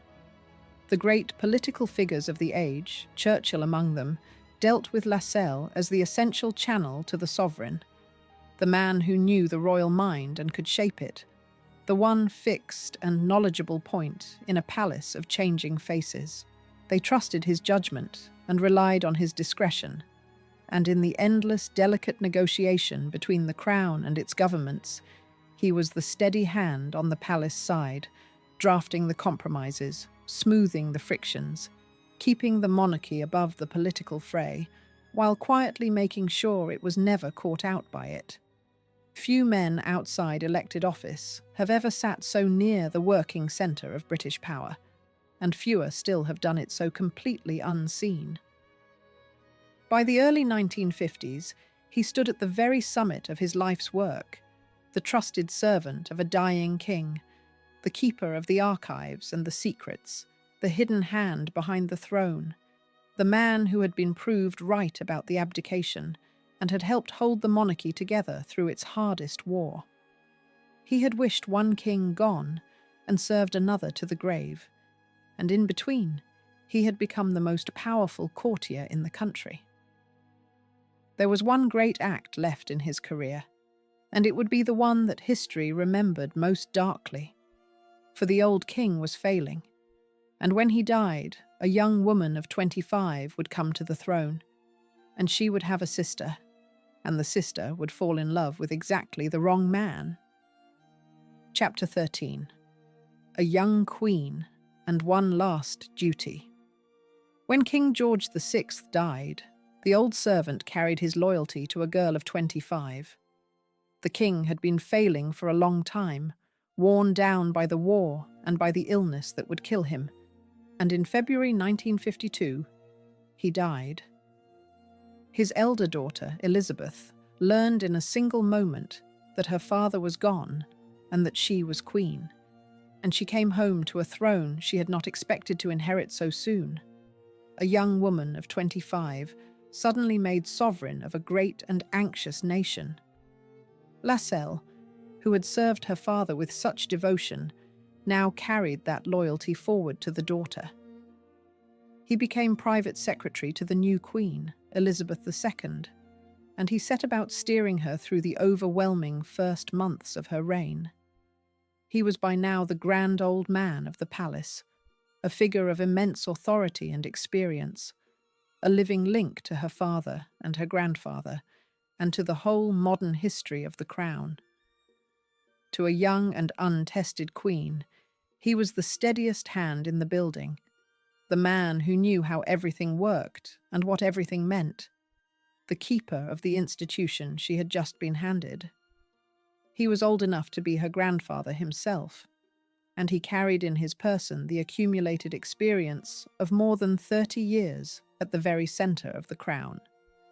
She leaned on him, as a new and untested sovereign must lean on the men who know the machinery, and he gave her the same cold competence he had brought to every crisis of his career. He had guided a frightened, stammering king through the darkest war in the nation's history. Now he guided a young woman through the sudden and overwhelming fact of a throne she had not expected for many years, and he did it with the sure hand of a man who had done this work through reign after reign.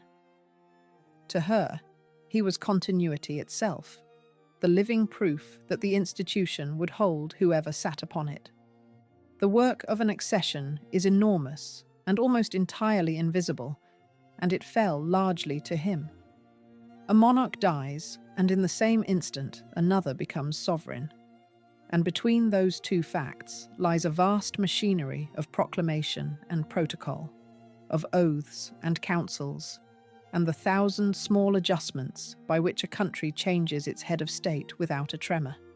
Lascelles had studied that machinery his whole life, and now he ran it, guiding the young queen through the accession councils, the mourning for her father, and the assumption of duties she had barely begun to imagine she would carry so soon. He was the calm at the centre of it, the man who knew what came next at every step, and under his steady hand, the monarchy passed from one reign to the next as smoothly as it had passed through every crisis he had seen.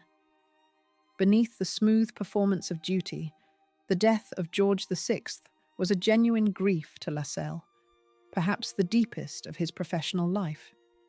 He had served the shy, brave king for 16 years, had guided him through the war, and watched him give his health to the crown, and had come to love him with the particular loyalty that a hard man reserves for the few who earn it. The king had been, for Lascelles, the living proof that his faith in the monarchy was justified, the good and dutiful sovereign who redeemed the memory of the bad and careless one. To lose him was to lose the master he had respected most in all his years of service. But there was no room for mourning in the machinery of an accession, and he set his grief aside and did his duty, steadying the young queen through the very days in which his own heart was heaviest. It was the last and hardest discipline of a life built on discipline. He guided her through the vast machinery of the accession and toward the coronation, the great sacred ceremony that would crown her formally before the eyes of the world. The coronation was set for June 1953, and it was to be a great national ceremony, ancient and sacred, the crowning of the new queen before the eyes of her people. It was a moment of national renewal, a young queen crowned in ancient splendor, a country still grey with rationing and loss lifting its eyes to something bright and hopeful. And Lascelles, in what he already knew would be his final year of service, stood at the centre of the arrangements, the veteran courtier steadying the young reign as it began.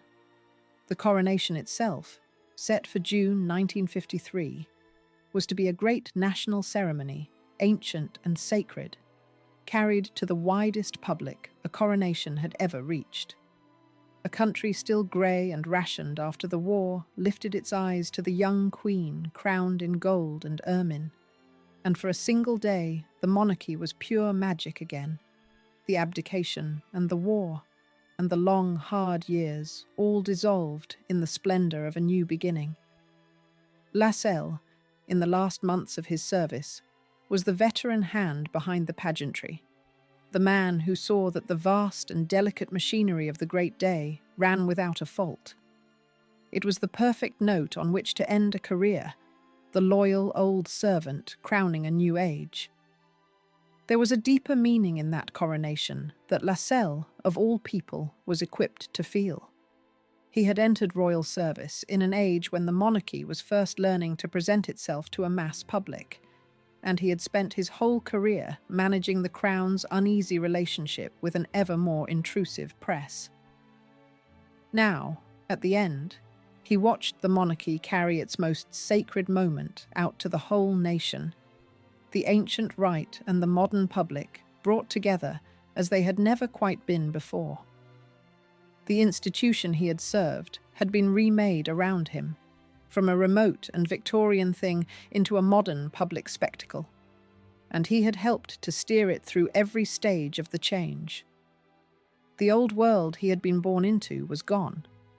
The crown, at least, had survived into the new one, and he had helped it make the passage.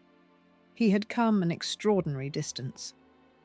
The man who now guided the coronation of Elizabeth II had begun his royal service more than 30 years before, under her great-grandfather's son, when the crown was expected to pass to a golden prince who had since become a byword for the throne thrown away.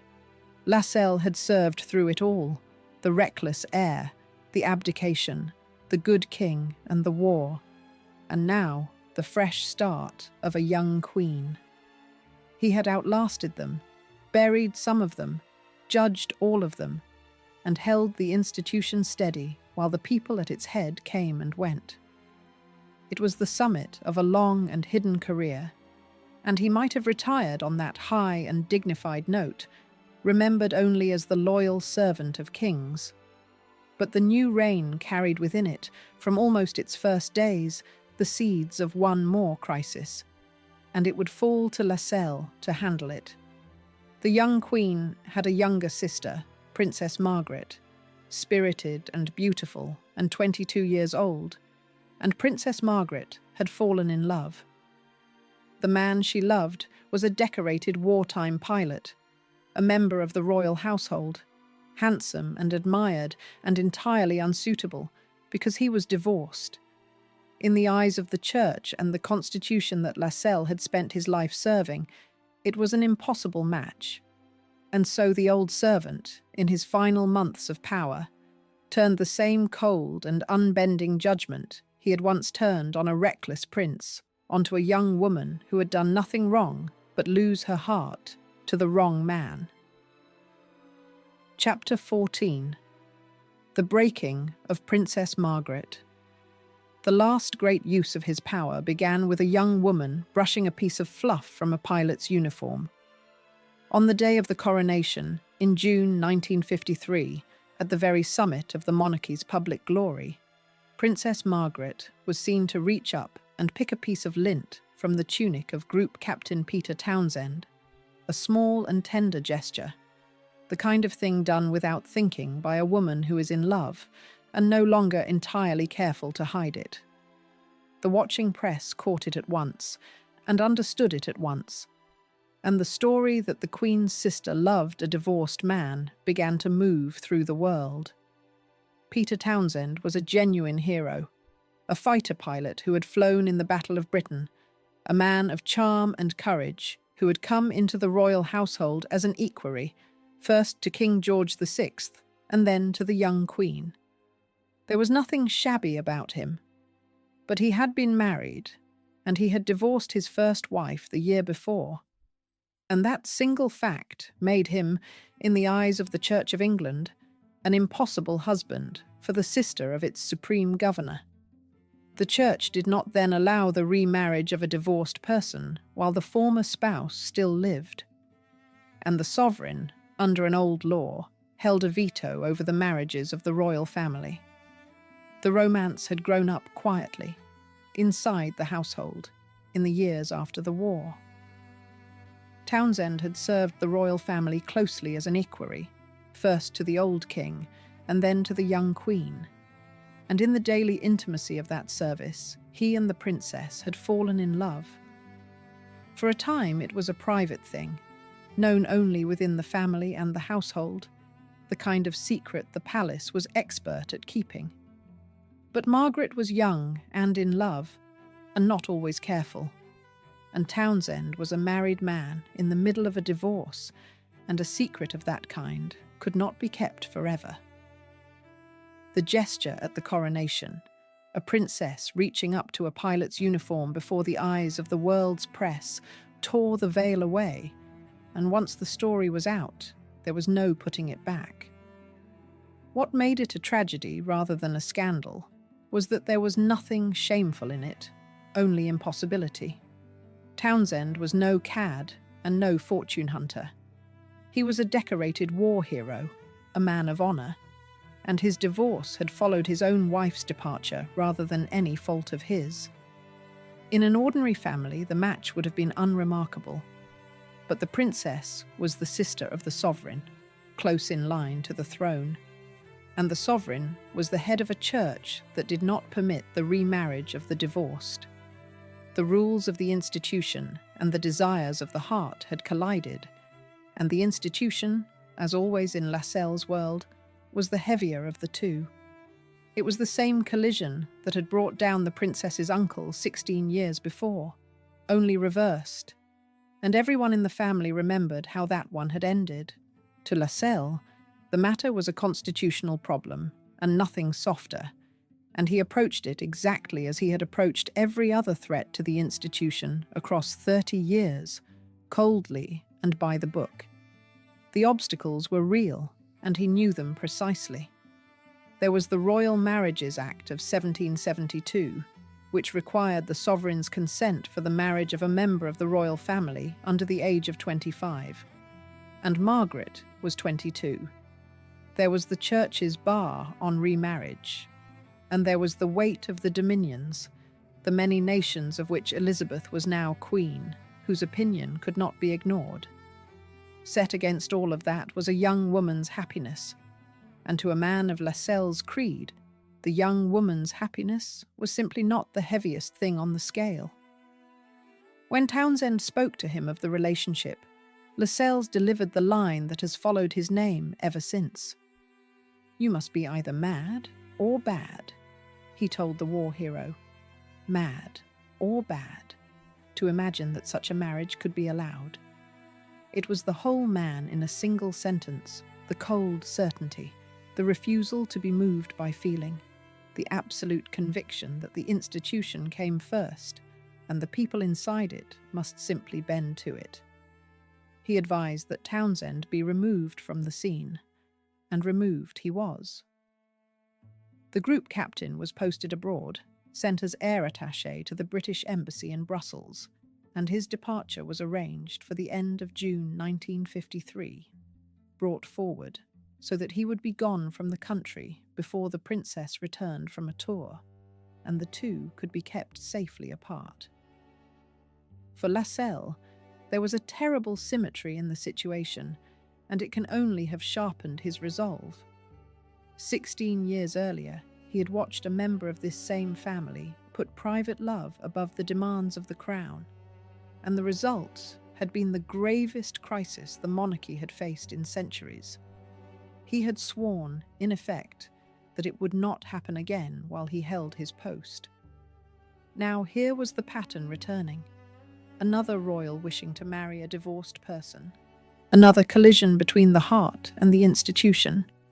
And this time, Lascelles was no junior man watching from the edge, but the most powerful courtier in the country, with the authority to stop it before it grew into a second abdication.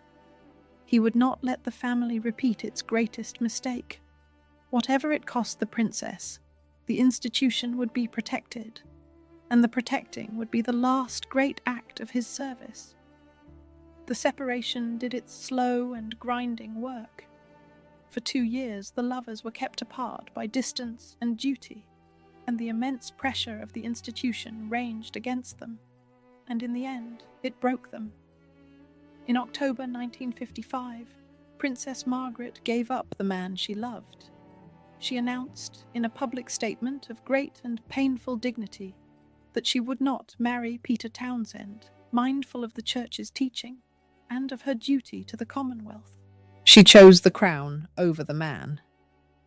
It was, in its way, the exact reverse of the choice her Uncle Edward had made 20 years before, and the family and the institution took quiet note of the difference.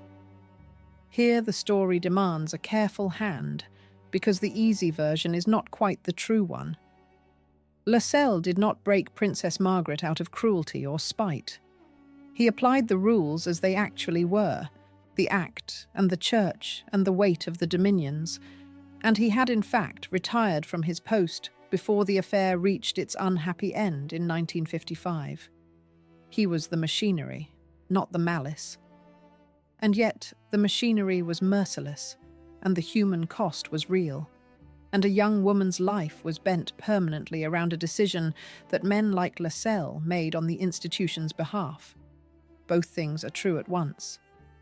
He did his duty as he saw it, and in doing it, he helped to ruin a woman's happiness, and the two cannot be separated.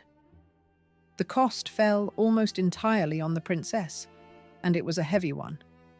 Margaret was young, and she had been asked to choose between the man she loved and the family and faith that were the whole of her identity, and the choice marked her for the rest of her life.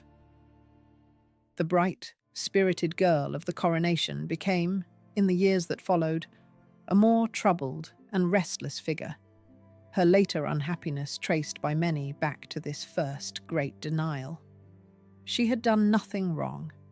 She had fallen in love with a good man who happened to be divorced, at a moment when the rules of the monarchy could not bend to allow it, and the rules had been enforced upon her by an old servant who saw only the institution and never, it seemed, the girl.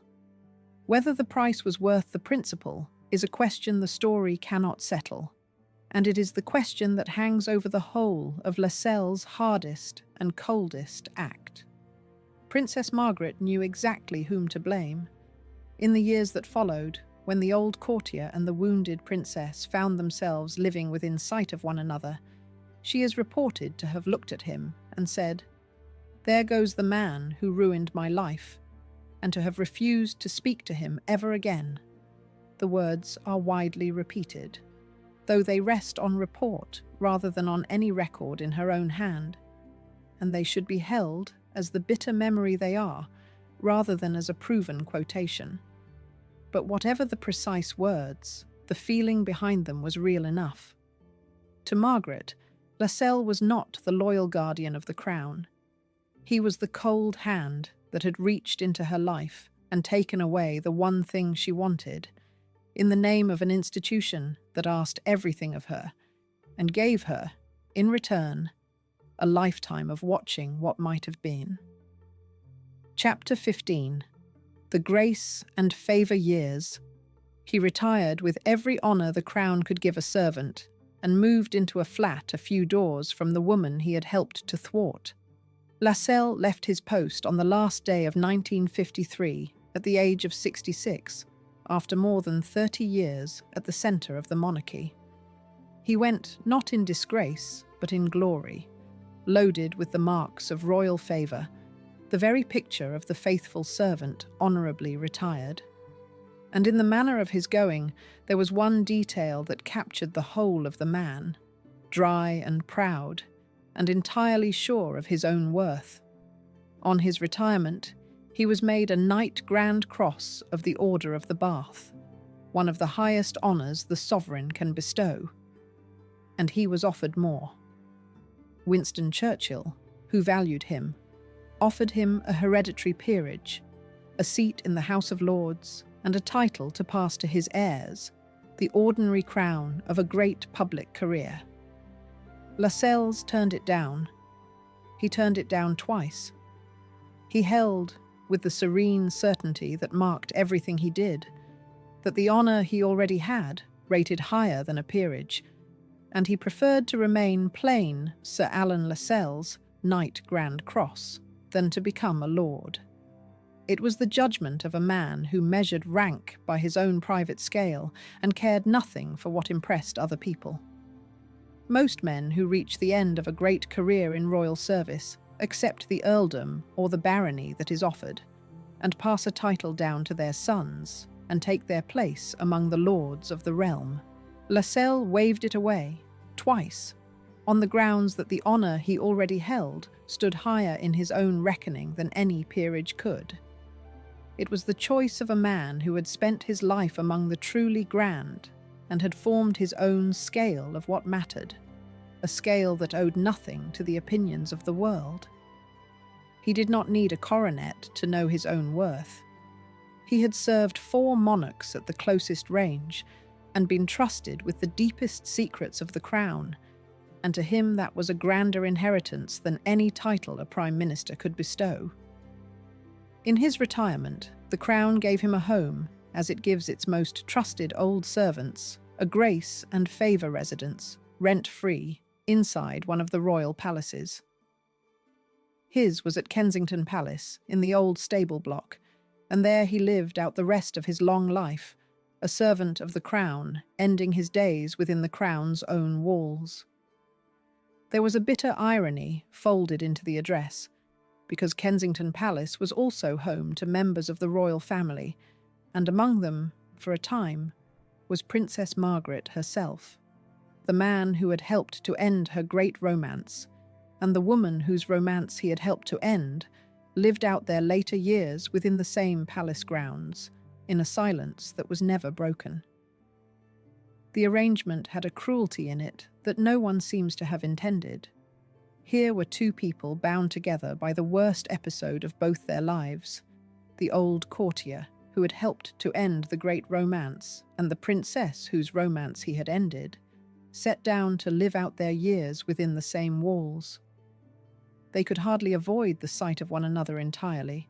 The grounds were not so large as that, and yet between them there was only silence, a silence that held until the end of Lascelles' life. He had done what he believed the institution required, and she had never forgiven him for it.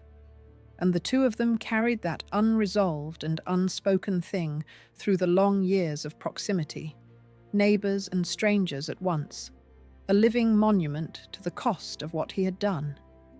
He filled the years with the work of a distinguished elder.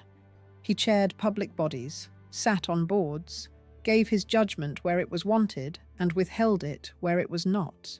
He was a figure of the old world, upright and exacting to the last, a living relic of a vanished style of service, and he grew very old. He had been born in the reign of Queen Victoria in the 1880s, and he lived on through reign after reign into the second half of the 20th century, carrying inside him the memory of a monarchy few living people could remember. The length of his life gave his final years a peculiar quality. He had known, at first hand, the private truth of the monarchy across the whole sweep of its most turbulent modern century, from the golden prince of the 1920s to the young queen of the 1950s and beyond. He was a witness such as history rarely produces, a man who had stood at the very centre of great events for decade after decade, and who carried inside him a hoard of knowledge that would have been the envy of every historian alive had they known it existed.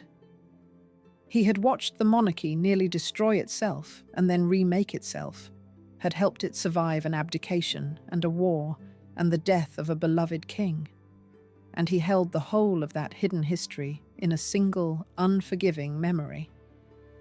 To the end, he remained exactly what he had always been, upright, exacting, and entirely certain of his own judgments. Age did not soften him, and he seems never to have doubted, in his long retirement, any of the great decisions of his career. He had wished a prince dead and watched the prophecy come true. He had helped to break a princess, and never, so far as anyone could tell, regretted it. He had served the crown by his own hard lights for a lifetime, and he carried into his old age the same serene conviction that he had done, in every case, what the institution required. There was something almost magnificent in the consistency of it, and something a little chilling too. A man so sure of himself for so long and right about so much had never learned the doubt that might have made him gentler, and he did not learn it now, at the end, in the quiet flat where his own long life was running out. When he died, the world knew him only dimly, as the retired servant of kings, a distinguished and rather forbidding old courtier of a vanished school. The notices of his death were respectful and brief. To the public he was, if anything at all, a name from an older Britain, one of the anonymous men who had run the monarchy in the middle of the century and then quietly stepped aside. Almost no one guessed at the drama he had lived through or the verdicts he had formed, the wish on the Canada train, the contempt for a king, the breaking of a princess. The secret keeper had kept his own story best of all, and he seemed to go into his grave with his reputation settled and his true history unread, the perfect, discreet servant to the very end. He died at Kensington Palace in August 1981, at the great age of 94, and he took to his grave, or so the world assumed, the vast hoard of royal secrets he had guarded for a lifetime. That was the assumption, and it was wrong. For Lascelles had never really stopped keeping the secrets, and never really stopped recording them either, and the two habits had run side by side through his whole long life without ever quite meeting. He had guarded the confidences of 4 monarchs with perfect discretion while he lived. He had also written down, night after careful night, everything he saw and thought and judged, the contempt and the fear and the cold verdicts in the clear, unhurried hand that never forgot. The secrets went with him into his silence, but the record did not. It stayed behind, in his papers, waiting, and it would speak in his voice long after that voice had fallen quiet forever. The perfect servant had left one door unlocked, and when it opened, some years after his death, the discreet old courtier who had carried the darkest secrets of the palace to his grave would turn out to have carried a copy of every one of them into the light. Chapter 16. The Secret Keeper testifies. The perfect servant had kept one habit that would undo his silence, and it waited until he was safely dead. After Lascelles died, his friend the writer Duff Hart Davis took up the vast private record he had left behind, the diaries and the letters of a lifetime, and began to edit them for publication. They came out across 2 decades, 3 volumes in all. The first, covering his early life, appeared in 1986. The second, covering his years with the Prince of Wales and the Abdication, appeared in 1989. And the third, and most explosive, covering the Abdication and the war and the reigns of George VI and the young Elizabeth, appeared in 2006, a quarter of a century after its author had gone to his grave. What those volumes contained was the thing Lascelles had guarded all his life, the truth behind the palace walls, set down in his own unsparing hand. The wish on the Canada train was in there, the confession to Baldwin about the broken neck, printed at last for anyone to read. The verdicts on Edward were in there, the child given every gift except a soul, the man who never cared about England. The contempt for Wallis Simpson was in there, and the grief of the Abdication, and the cold machinery of a courtier's judgment across 30 years of the monarchy's most private history. The man whose entire creed had been discretion became, through his own pen, one of the great witnesses against the masters he had served. It was the final and sharpest irony of a life built on ironies. The keeper of secrets had kept the greatest secret of all, that he was keeping a record, and the record made him immortal in exactly the way his discretion was meant to prevent. He had guarded the confidences of kings so that he would be forgotten, the perfect, invisible servant. Instead, his diaries made his name, and made his judgments the settled verdict of history, and turned the silent courtier into the voice we now hear whenever the story of that troubled century of monarchy is told. Loyalty and testimony, in the end, turned out to be the same act, divided only by his death. When the last and most explosive of the volumes appeared in 2006, it landed like a document from another world, the unfiltered voice of a man who had stood beside the throne through the monarchy's hardest decades and set down exactly what he saw. Historians seized on it because here at last was a first-hand witness to the abdication and the war, unsparing, precise, and utterly without the discretion that had governed his public life. The cold verdicts that had lived only in his private pages became, almost overnight, part of the settled record of the century. The man who had spent his life ensuring that the monarchy's secrets stayed buried had, by the simple act of writing them down, dug them all up again and handed them to posterity.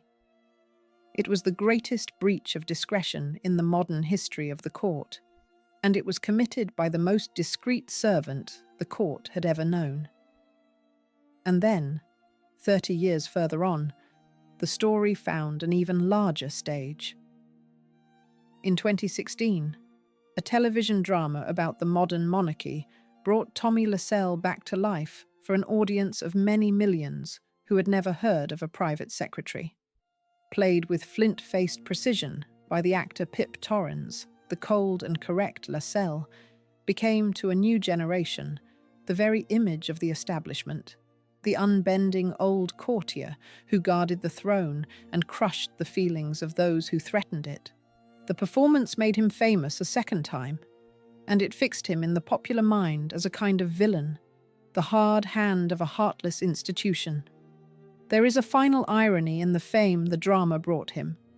Lascelles had spent his entire life in the shadows, the invisible servant who wanted power without recognition, the man whose highest professional achievement was that no one outside the palace knew his name.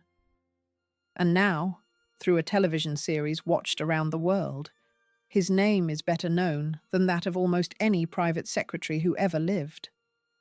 The man who built a career on being unseen became, in the end, one of the most recognizable courtiers in history, a household figure, the very face of the cold establishment.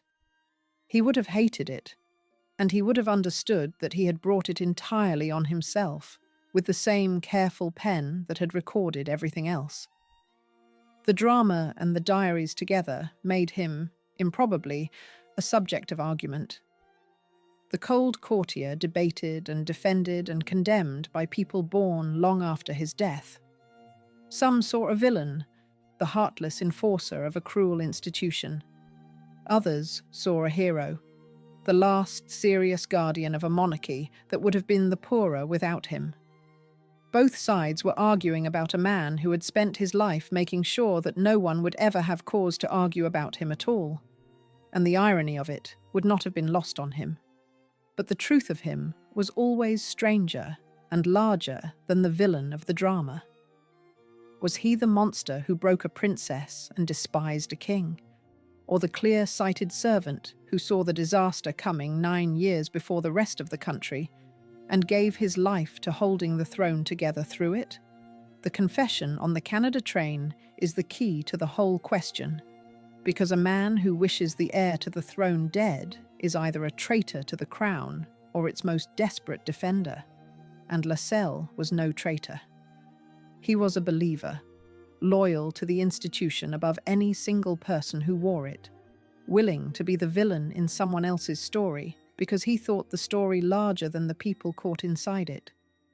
He served the crown, not the man who wore it, from the first day to the last, and everything he did, the wish, the resignation, the vindication, the breaking of a princess, flowed from that one hard rule.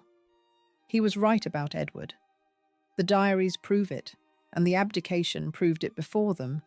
The reckless prince did exactly what the watchful secretary said he would do, and lost the throne of England for the sake of himself.